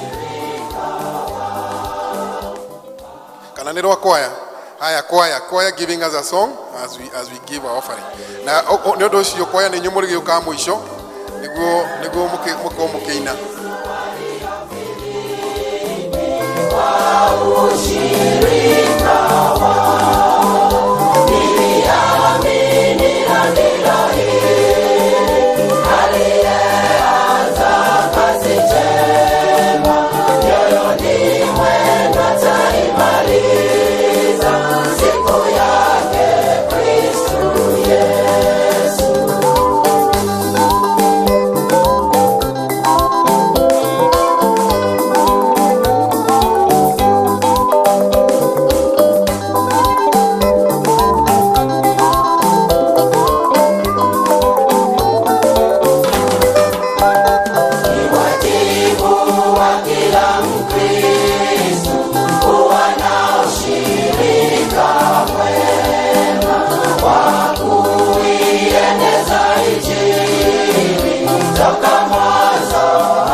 Rĩraririkanio arĩa makuĩrĩirwo nĩ aciari ao, o ta ũrĩa tũmenyerete gwĩka, twĩtĩkĩre kũmasupport through kĩondo gĩkĩ kĩandĩkĩtwo Mercy Basket. I'm very sorry for that.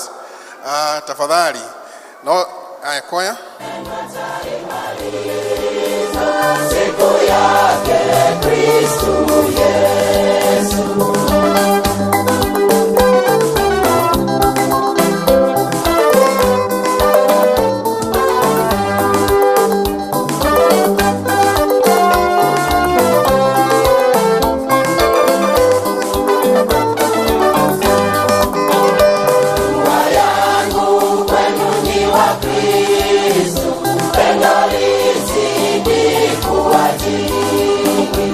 Uwe na safi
Kanitha reke twitikire kurugama.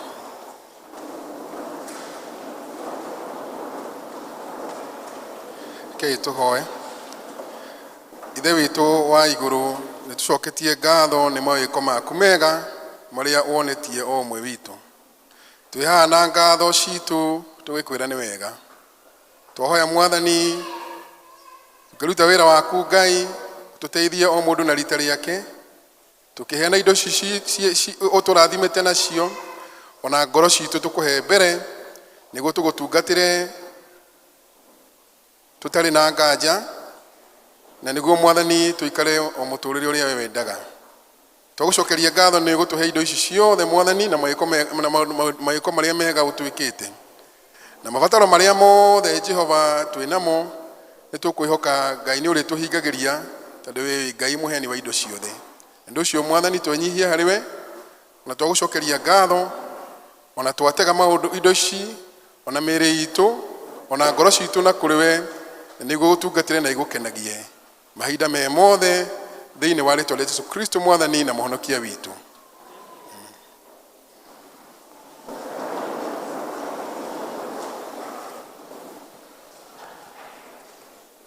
Thengiũ mũno Elder Wandimi. Riu ni ihinda ria kuigua mathoma na tuguthomerwo Athamaki ni Florence na Timotheo ni Meshak.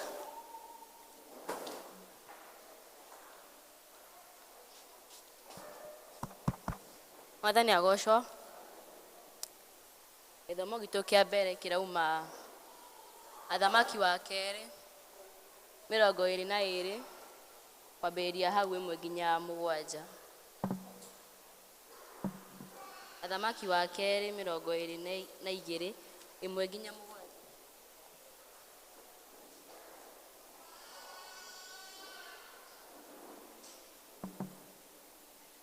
Ntũgũthoma. Na rĩrĩ, Josiah arĩ wa mĩaka 8 rĩrĩa ambĩrĩirie gũthamaka. Agĩthamaka mĩaka 31 kũu Jerusalemu. Nake nyina etagwo Jedida, mwarĩ wa Adia wa kũu Bozikathu. Nake agĩĩka maũndũ marĩa monagwo marĩ mega nĩ Jehova, agĩgĩthiĩ na mĩthiĩre ĩrĩa yothe ithe Daudi aathiaga nayo. na ndaigana kũhũgũka na mwena wa ũrĩo ona kana wa ũmotho. Na gũgĩkinya atĩrĩ, atĩ mwaka wa 18 ĩrĩa Josaya akorirwo athamakĩte-rĩ, mũthamaki ũcio akĩrekia Shafani mũrũ wa Azalia wa Meshulamu, ũrĩa warĩ mwandĩki marũa, athi nyũmba ya Jehova, agĩkĩmwĩra ũũ: ambata ũkinye he Hilikia mũthĩnjĩri Ngai ũrĩa mũnene, nĩgetha atare mbia iria itwarĩtwo nyũmba ya Jehova, o icio icokagĩrĩrwo na nĩ aikari mũrango, ihothithĩtio harĩ andũ, nao macineane harĩ anyabara arĩa marutithagia wĩra wa nyũmba ya Jehova. Nao acio macihe aruti wĩra arĩa marĩ nyũmba ya Jehova, nĩguo macokererie nyũmba ĩyo kũndũ kũrĩa gũtharũkĩte. Macihe atharamara na aki, ona aicũhia mahiga, na magũre mĩtĩ nacio, ona mahiga maicũhie magũcokeria nyũmba ĩyo. No rĩrĩ, mbia icio cianengerirwo andũ acio-rĩ, itiacokire gũthuthurio wĩra ũrĩa irutĩirwo, nĩ gũkorwo nĩ mekaga maũndũ ma kwĩhokeka. Amen.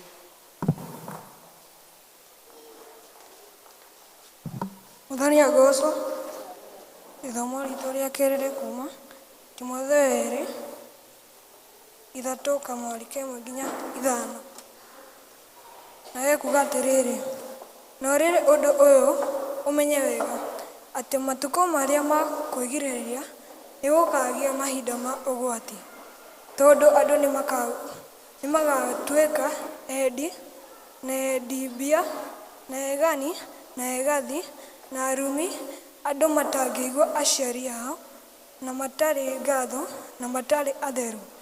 Ningĩ magakorwo magĩte wendani ũrĩa wa ndũire, andũ matangĩteithũrĩkana na magacambanagia, na arĩa matũĩ kwĩgirĩrĩria, andũ ei, na arĩa matenda maũndũ mega, na arĩa makunyagĩra andũ arĩa angĩ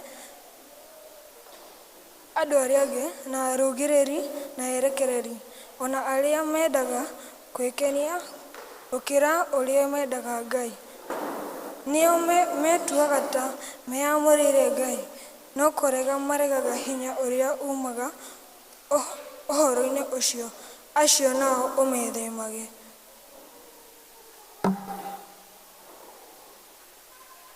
Mwathani arathime mbuku yake. Rĩu mũkũrũgama twĩne rwĩmbo nĩguo tũkaribishe mũhunjia witũ. 291.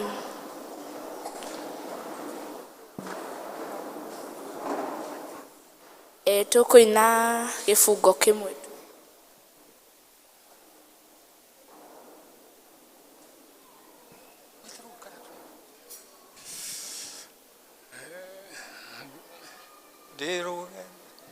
Ndĩ rũgendo-inĩ.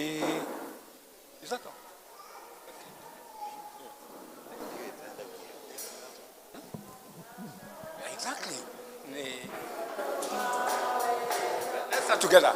Let's start together. Nanga yaku nĩ karũma wega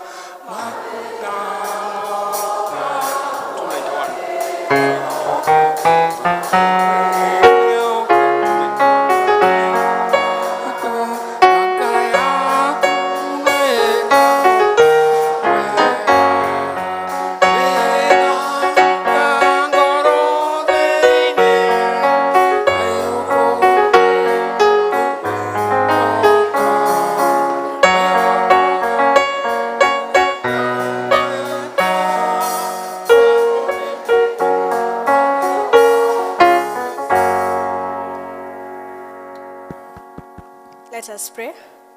Everlasting Father, in the name of Jesus Christ, we come before you, Lord, as sinners, Lord, praying for the sins of omission and commission that, Lord, you have committed. Father God, you come before your God saying thank you for everything you have done unto us, Lord. Father God, as we hear your message, Lord, Father God, I pray, God, that you may use me as a vessel of honor, Lord, so that, God, as I deliver your message to your people, Lord, help them, O God, to not only be the hearers of the word, but the doers of the word, Lord. But Father God, we pray, God, that you may grant us divine understanding in the mighty name of Jesus. We want to declare and decree through your name, Lord, that Father God, no weapon fashioned against us shall prosper, Lord. Father God, as we hear your message, Lord, have your way. Let the Holy Spirit of God manifest and come and take control. We love you, we adore you, God. Be with us, guide us, and protect us. Amen. You may have your seats.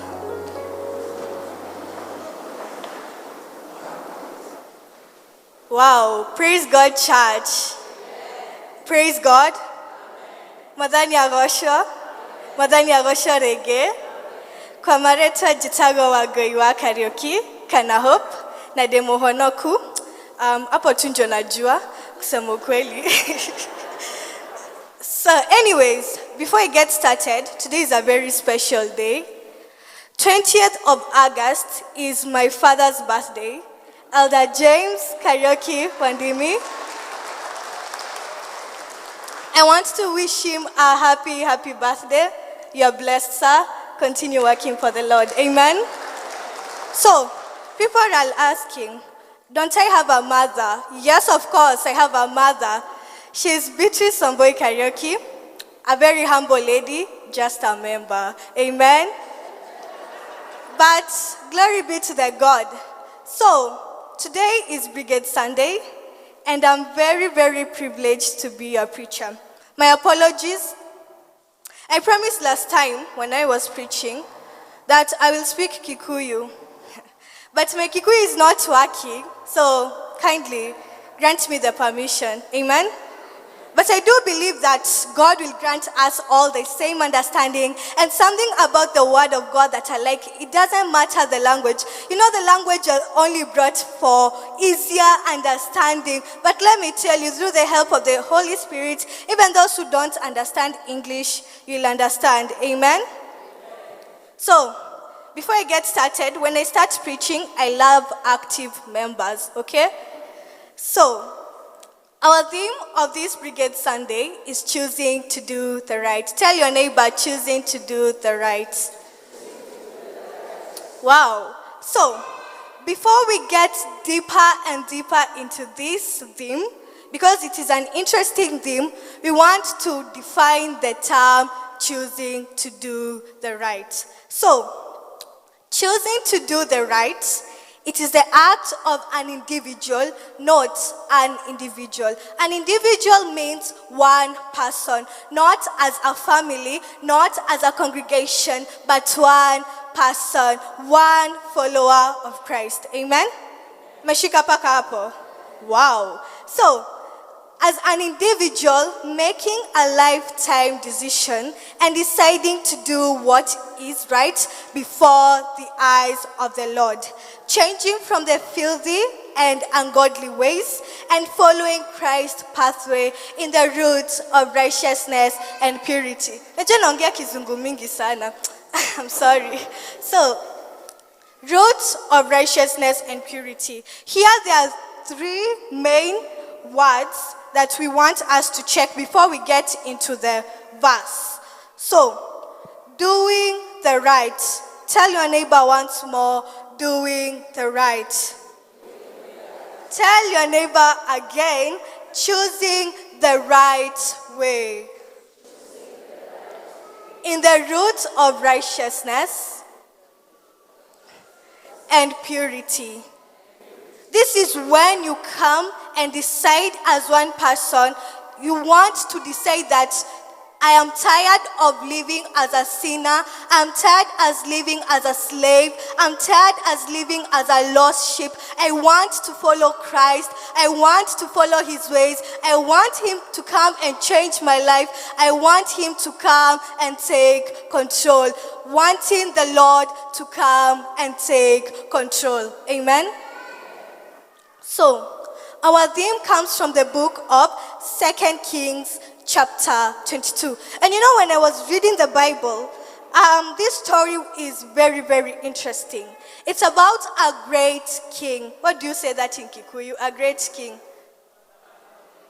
Exactly, a great king. Amen? So, a great king. This is King Josiah. King Josiah of Judah. So King Josiah was the son to King Ammon. So we want to go back to the geography of this family. To the history of this family. Amen? That's why I have my father. Oh my God. Come on, clap for him. So, we have King Ammon. So the King Ammon was the son to King Manasseh. So King Manasseh was 12 years old when he was king of Judah, and he ruled for 55 years. But something about King Manasseh, yes, he was anointed by God, and indeed he was appointed by God, but he did not do the right thing and rejected the Lord and rebuilt the pagan places of worship that his father Hezekiah had destroyed. King Ammon was not any better. Sisi sote tunajua mtoto wa nyoka ni nyoka. And indeed, it's true. We can see here that King Ammon, yes, he was anointed. Yes, he was appointed by the one and only true God. But he followed his father's footsteps. King Manasseh's footsteps, and sinned against the Lord. King Josiah of Judah was different, a different king, a different person who decided to change negativity to positivity, to change the world from the filthy ways and bring back the word of God, the one true word of God, the one true word of God. Amen? So, King Josiah was 8 years old when he was appointed and anointed by God to become the king. Clearly we can see that from the last time I preached that God can anoint and appoint anyone to do the work of Christ, to build the work of Christ, to build the firm foundation that we were longing for, to do it for the honor of Christ. Tell your neighbor, are you ready to serve the Lord? Or you are those people who just come to church so that people can see they come to church? You know, God forgive those people. Amen? You are supposed to do the work of God. So, King Josiah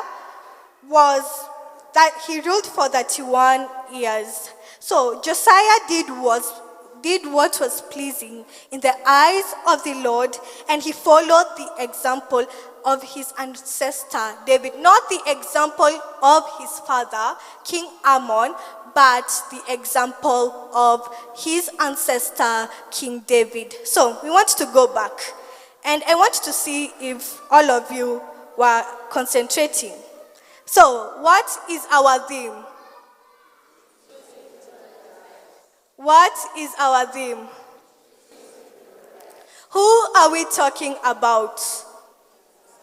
Yes, King Josiah, the great king.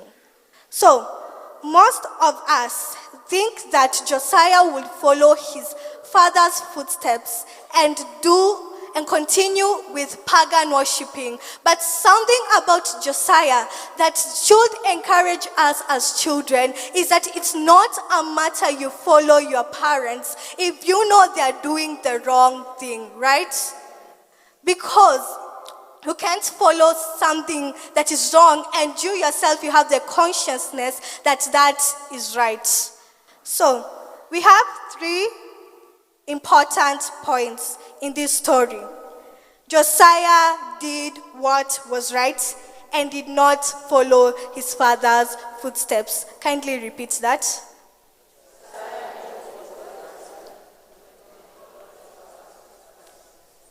This is to the parents. Parents, you should know that as children, we are looking upon you. We are admiring you. You are great people. You have been empowered by God to show your children the right direction. And if you let your children stray away and conform with the patterns of the world, let me tell you, you're not supposed to be called Mama so-and-so. It is true. If you're not helping your child in any way, why have that name, Mama so-and-so? Why?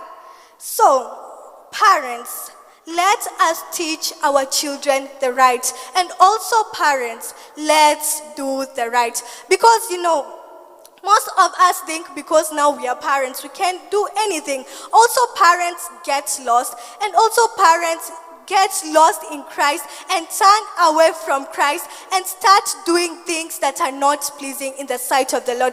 And obviously, the Lord will come to judge you. This is the bitter truth. You as a parent, are you doing the right thing? Are you teaching your child the ways? Most of our parents came to dedicate us here, and they made vows that they will teach the children the right thing. Also, you do the right thing. Parents, parents, parents, we love you, we need you, we do need you, but do the right thing. Amen? Am I talking to the parents? Amen? Thank you. So, Josiah followed God's command and he obeyed God. There is an adage that goes, obedience is better than sacrifice. It is rather you obey God's command than sacrificing to do something that is not worth it. Obedience is better than sacrifice. Come on, say that. We should obey God and trust Him. When you obey God, that is when now you know the benefits of having Christ in your life and the benefits of having God in your life. Obedience, obedience, obedience. So, another thing about King Josiah, he brought change. Let us be people who bring change to the society. So, King Josiah did away with the pagan worshipping. He did away with the worshipping of idols, and he also discovered the book of law. This is what we call the Bible. Many of us, we have Bibles in our homes, but you have never opened that Bible. Is the Bible lost? Is the word of God lost like the last time? Or is the word of God still reigning over us? Or is the word of God away from our lives? We need the word of God. Is it still there? The real truth, the real Christ, the real word from God. Is it still there? It's not there. Because this Kenya, a lot of things are happening. Corruption, bribing, death, name it. We need to come back and bring back the true word of God. The word of God is not meant for pastors, no elders, no church leaders. The word of God is meant for you. You as a parent, you as a youth, you as a teacher, you as a follower of Jesus. Remain with the word of God. Amen? So, in the Bible, we have different characters who chose to do the right thing. We have the Hebrew men, Shadrach, Meshach, and Abednego. So, these 3 men refused to bow down to the golden statue. Shadrach, Meshach, and Abednego chose to do the right thing. No matter the circumstance, no matter the consequence, do the right thing. Tell your neighbor, do the right thing. Until death does you part. When we are making vows here, wedding, I will forever love you until death do us part. Now today we want to make an oath and say, I will choose. You say, I, Mama so and so, Baba so and so, will choose to do the right thing until death do me part. Amen? So, no matter the dreadful consequences, choose the right thing, and stand firm in your faith. Stand firm in Christ. Stand firm in the living word. Stand firm in the foundation. Stand firm in the one true God. Stand firm in He who loves you. Because most of us do believe that our parents will always be with us, but the parents might go. We know that. But stand firm in that faith. Stand firm in that faith when even you are in that, when you are bedridden, you still believe that there is a God in heaven who will do miracles, who will come and change, who will come and change my situation. That cancer, that disease that you have, stand firm in your faith. Trust in God and you will be healed. There is nothing hard. Very simple. Amen. Stand firm in your faith. So, us as Christians, we should choose to do the right thing no matter the circumstance or even death. Shadrach, Meshach, and Abednego were literally thrown into fire, but what they said, we won't bow down to any God. Even though the Lord God will not deliver us, we have the faith, we believe in Christ, and He will do wonders. Wow. Wow. Tell your neighbor, wow. Will you be that person who says that even to the king? Or you will be the one who will fear the king? The king, oh my goodness, the king. Fear the king. The king is just like a normal human being like you. So why fear the president? If you're choosing to do the right thing, do the right thing. Stand firm in your faith. Stand firm in Christ, and you will prosper. And you will prosper. You don't want to prosper, and you will prosper. Okay. So, even if people persecute you for doing the right thing, that's stupidity. How can a person persecute you for doing the right thing, following Christ? But let me tell you, people of God, you rather get persecuted and know that there is a God in heaven who will come and do wonders, who will come and do miracles and change your life. Amen. Another story is told about the Egyptian women. It is not an uncommon story. But today you are blessed that I will tell you that story. So, the Egyptian women were known as Shiphrah and Puah. So, Shiphrah and Puah were two midwives who helped the Hebrew women to give birth. So, they were given an order by Pharaoh to kill the baby if it's a boy, when helping the mothers to deliver the child. But the most interesting thing, these two midwives feared the Lord and did not obey Pharaoh. Instead, the boys lived. The king asked the midwives, "Why have you let the baby boys live?" These midwives were very, very, very, very genius, smart, all those words. They said this to the king: "The Hebrew men are not like Egyptian women. They don't need our help." Because the midwives feared the Lord, He was good to them and gave them families of their own. In this story, briefly, this story is about two midwives, as we call them nowadays, helpers, house helpers. So these two midwives were helping the women to give birth. But Pharaoh said that these boys will increase in number and they will take over the land. So he said that if the baby is a boy, kill it. But if it's a girl, let the baby live. But these two midwives feared the Lord. Tell your neighbor, feared the Lord. We should be people who have that faith, who have that fear of Christ. Imagine killing your own child. How is that? It is painful. But the two midwives sympathized and feared the Lord. And when you fear the Lord, indeed He blesses you.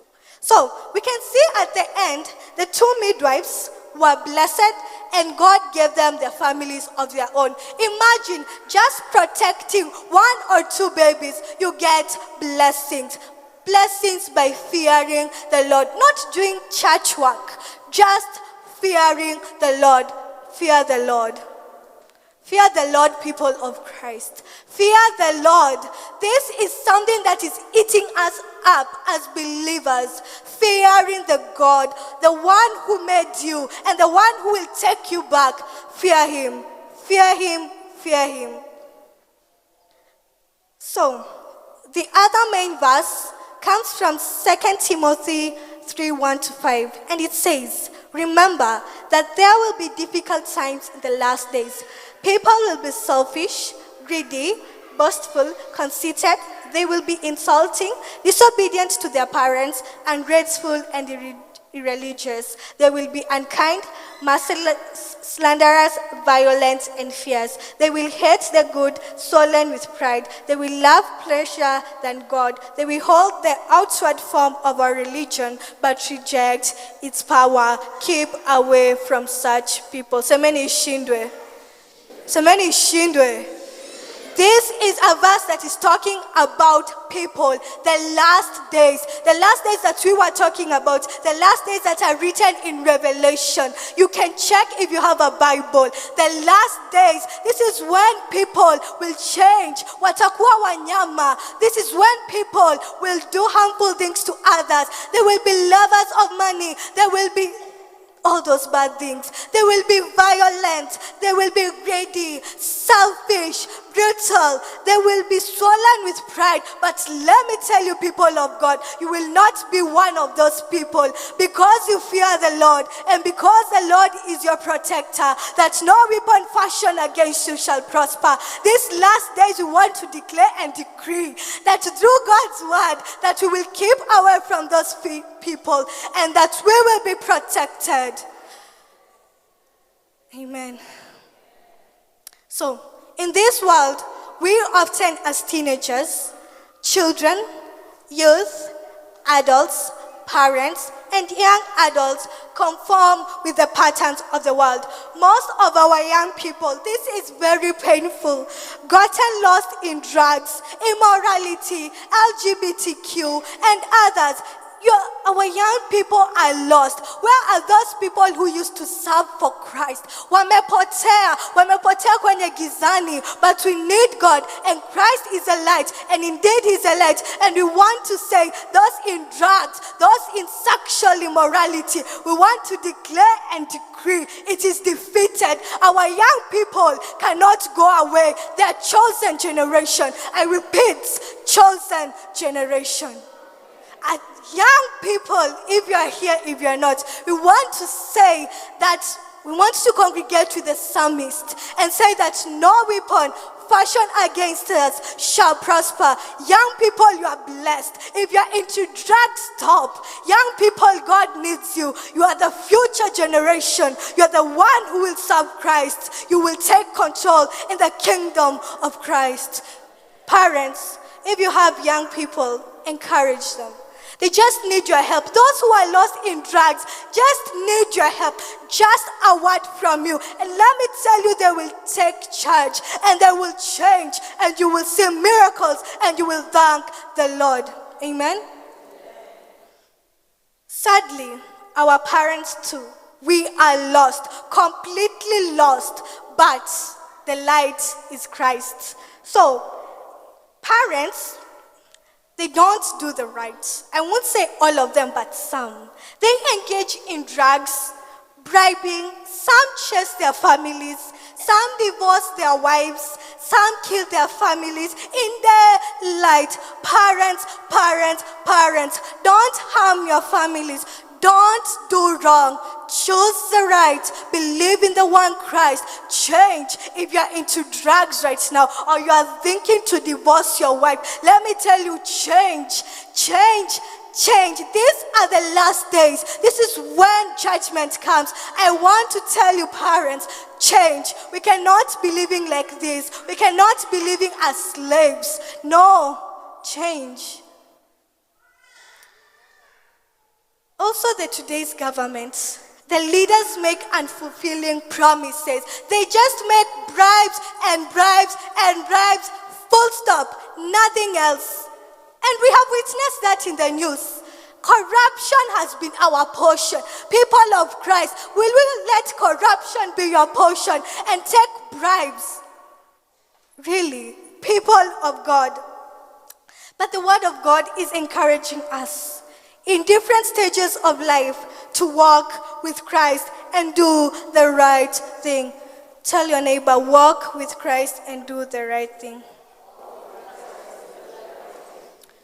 There is a very, very good verse, a common verse, Romans 12, verse 2. And it says, don't conform with the patterns of the world, but let the Lord transform you inwardly by a complete change of your mind. Then you will be able to know God's will, what is pleasing to Him and what is perfect. Somebody say amen.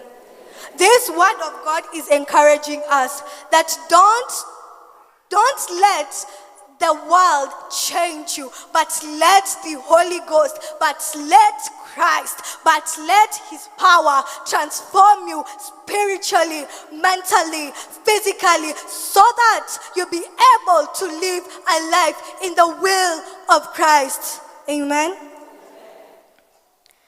We as Christians should not follow the standards of the world and believe in Christ. For the bitter truth is, we will all die alone and we will all be judged alone. You will not be judged with your neighbor. You will not be judged with your family. You are going either to heaven. Okay, let's say you are going to heaven alone, because nobody is going to hell. We are all going to heaven, whether you like it or not. Tunaenda binguni. We're all going to heaven. So, you will go to heaven alone. I want us to get that mentality that heaven is our place. But if you want to go to heaven, do the right thing as an individual, as a Christian, as a believer of God, as a believer of Christ. Benefits of choosing to do the right. When we choose to do the right, we build a closer relationship with Christ. And you know the sweetest thing is meeting the power of Christ. The sweetest thing is knowing Christ. The sweetest thing is when He changes your life. The sweetest thing is when He heals you, when you are paralyzed through doing the right. Most of us might have been sick. And they prayed and prayed and prayed. And all can testify that God healed us. Amen. When you build a close relationship with Christ, He takes you as His own. And He will not let the evil. And we want to declare and decree that Satan is defeated. And let me tell you, people of Christ, do the right. The devil will not enter in your life. We want to say temptations zimeshindwe. Amen. Semeni ishindwe. Semeni ishindwe. Hallelujah. So, God also opens the doors of success. Right now, maybe your business is not succeeding and you're asking yourself what is happening. But let me tell you what is happening. Christ is not there. Let me tell you what is happening. You have not invited God. Invite Christ. Invite Him to manifest, to testify, to make your life and businesses better. Amen. What might be happening in that family of yours? Every now and then fights here and there, fighting for food, and food is there. You might be wondering, kwani nilizaa watoto wanakaaje? But let me tell you the truth. Invite Christ. When you invite Christ, He will make a way. He will make a way when there is no way. And He will be your Redeemer. And you will be singing hallelujah, praising His name, for He has done you well. Just do the right. I promise you, I might not be a real pastor, but I aspire to be a reverend. I might not, right now you're seeing me as a young girl, but let me tell you the truth, something will work. Hear me, trust me. Mtakuwa mnasikia Reverend Hope Wangoi Karaoke. Amen. Right now, people of God, listen to me. listen to me. Right now, I look very young, and indeed I'm very young. But listen to me. And when you listen to me, your life will change, and there will be a difference, and God will manifest, and everything will change. When we live a right life, we live in eternal glory, and obviously we will be, I promise you, do the right thing. Your name will not be forgotten in the book of living. Even though it's forgotten, let me tell you the truth. You will just find your name there. Just do the right. Heaven is for you. Do the right. God will make a way. God will make a way. God will make a way in Jesus' name. When we choose to do the right, your life takes a new turn. If you do the right, let me tell you, people of God, even though I'm not a reverend to be, I want to declare and decree through Christ's name, do the right, victory will be your portion. Come on, say hallelujah. I want to declare and decree that no weapon fashioned against you shall prosper. Somebody say amen. I can feel the Spirit of God. Hallelujah. Ama ni mimi peke yangu. That success, I say success. You will be breathing success. Nobody atapumua. Success will be your portion. Healing will be your portion. Good health will be your portion. In the name of Jesus Christ. Prosperity belongs to you. But God needs you. Victory belongs to you. But Christ needs you. Yes, we are declaring all this. We are decreeing all this. We are saying it with a loud tone. But we want to tell you, if you don't do the right, Poleni, do the right. Do the right. One cannot do the right if he or she does not know Christ.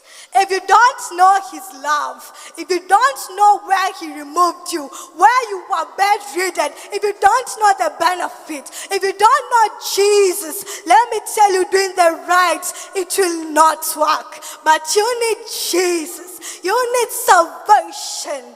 You need Christ. Amen? If you want to choose the right, as parents, youth, children, and the congregation, all of you must confess your sins of omission and commission. And in the Bible, it tells us that for all have sinned and fallen short of Christ's glory. We have all sinned and fallen short of Christ's glory. Amen? And the Bible also tells us, for the wages of sin is death, but for the gift of God is eternal life. If you want to do the right, salvation, you need to be cleansed. You need to be purified by the blood of Christ that was shed on Calvary, and God will manifest. Somebody say amen. You need salvation. You as a youth, you as a parent, you as an elder, you as a church leader, you as a teacher, you need salvation. You need Christ. Something about God, He's patient. He will wait for you. No matter how long you'll take, God will wait for you. And let me tell you, you will be born again. Whether you like it or not, you will be saved. Amen? So, the Bible also tells us that if you believe with your heart and confess with your mouth that Jesus is Lord, that Jesus is the same Christ, that Jesus is the everlasting Lord, that Jesus is the solid rock, you will be saved. Two common things. Simple. Just confess with your mouth. Ongea, to speak and believe with your hearts that Jesus is Lord. Salvation is yours. Salvation is free. Amen? So, God needs you. The Lord wants you. The Lord is longing for you. He's longing for that son, that child of his, that daughter, that person. God is longing for you. But if you stray away from him, let me tell you the truth. Believers of Christ, God will still seek you. God will still look for you. And God will find you. God will find you and he will change you. Even though the pastor will pray and pray and pray, but God himself will manifest. So, you need the Holy Spirit to lead us through in the way of walking the right. And you need to follow Christ. Right now, I might not be making sense, but let me tell you, one day I will make sense. Right now, maybe I'm killing your time. Maybe you have other things to sort, but let me tell you, in future, you will remember that there was a girl who said, do the right. I promise you will do. Decide to follow Christ without not turning back. Don't turn back right or left. Follow Christ. Decide to follow Christ, not turning back. And there's a song that goes, I have decided to follow Jesus. I have decided to follow Jesus. I have decided to follow Jesus. No turning back, no turning back. The world behind me, the cross beside me. The world behind me, the cross beside me. The world behind me, the cross before me. No turning back, no turning back. Come on, we all sing. We have decided to follow Jesus. Come on, you have decided. Hallelujah. We have decided to follow Jesus. No turning back. Oh, no turning back. Oh, the world behind me, the world behind, the cross before me, the world, the cross, oh, the world, the cross, no turning back, oh, no turning back, no turning back. Haturudi nyuma. We can't go back to sin. We can't let sin eat us. We cannot. No turning back. Haturudi nyuma. Haturudi nyuma. Injili ni lazima iendelee. Iendelee.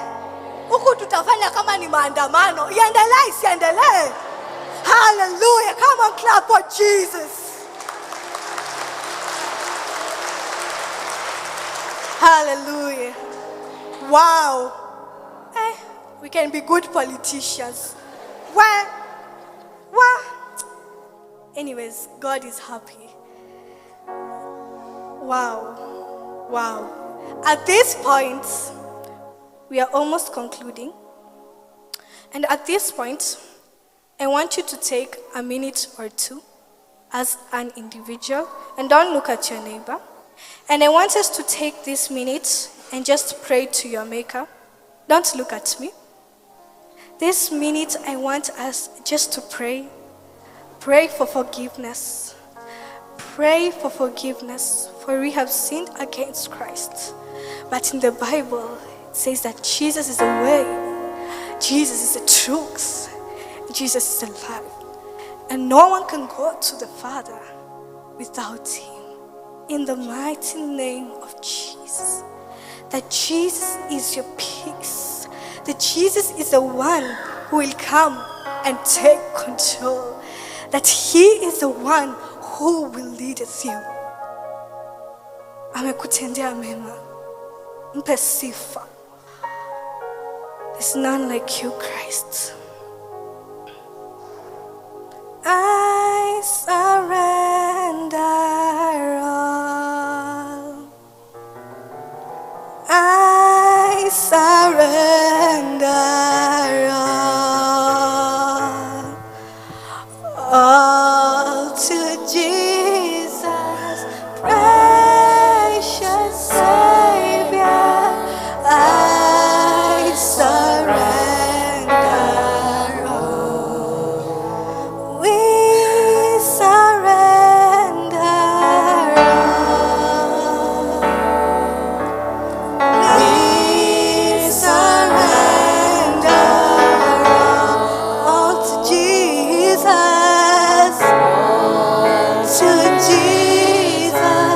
precious Savior. I surrender all. Let us pray. Almighty Father, dear God, in the name of Jesus Christ, we come before you, Lord, exalting your name. We come before you, O God, saying that there is none like you. We want to call you Ebenezer. We want to call you Jehovah Jireh. We want to call you Jehovah Rapha. We want to call you Emmanuel. For you deserve all the praise. You deserve all the adoration in this wonderful sanctuary.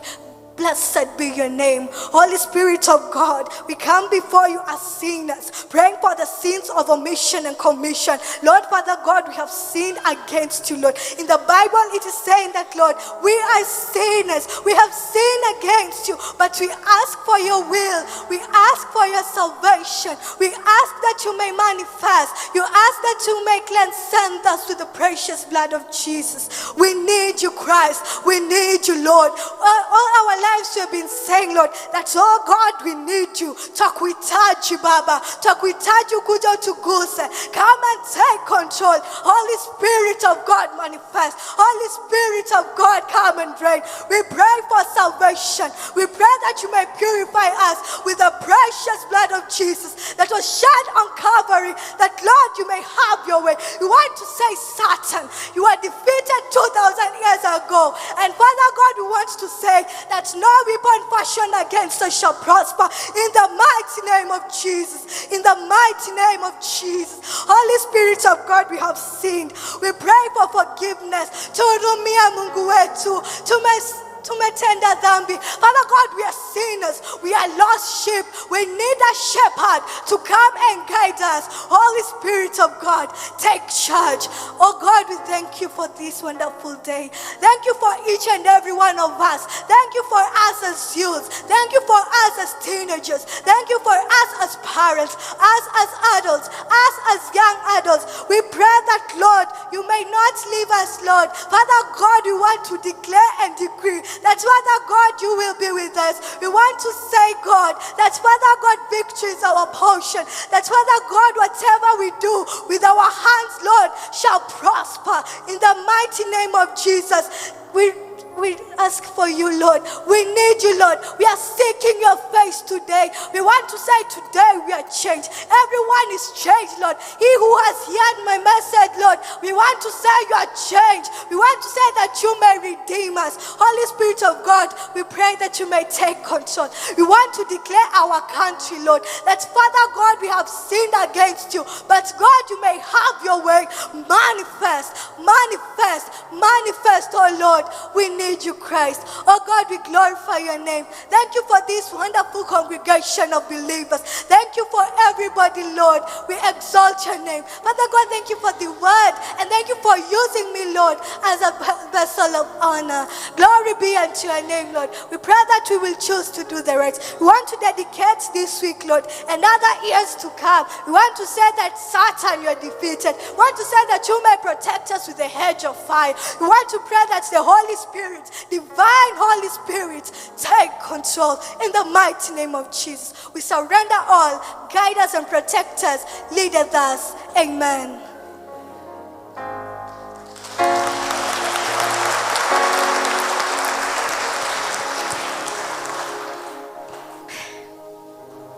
thank you so much.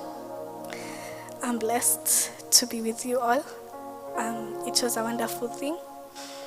I pray that in whatever you do, may the Lord always guide you. And may He always protect you. And may He always, always be your guide. Amen. Thank you so much. Once more, Hope Karaoke is my name. I love Christ. God bless you.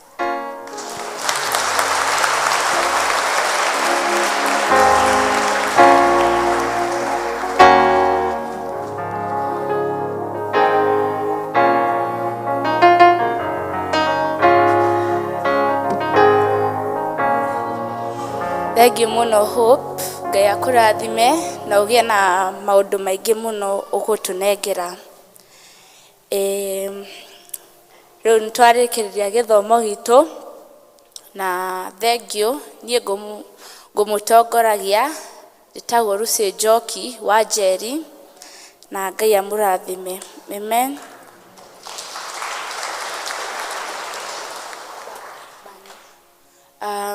Reke tũrũgame tuge wĩtĩkio witũ. Kĩrathimo. Sorry. The grace of our Lord Jesus Christ and the love of God and the fellowship of the Holy Spirit be with us now and forevermore. Amen.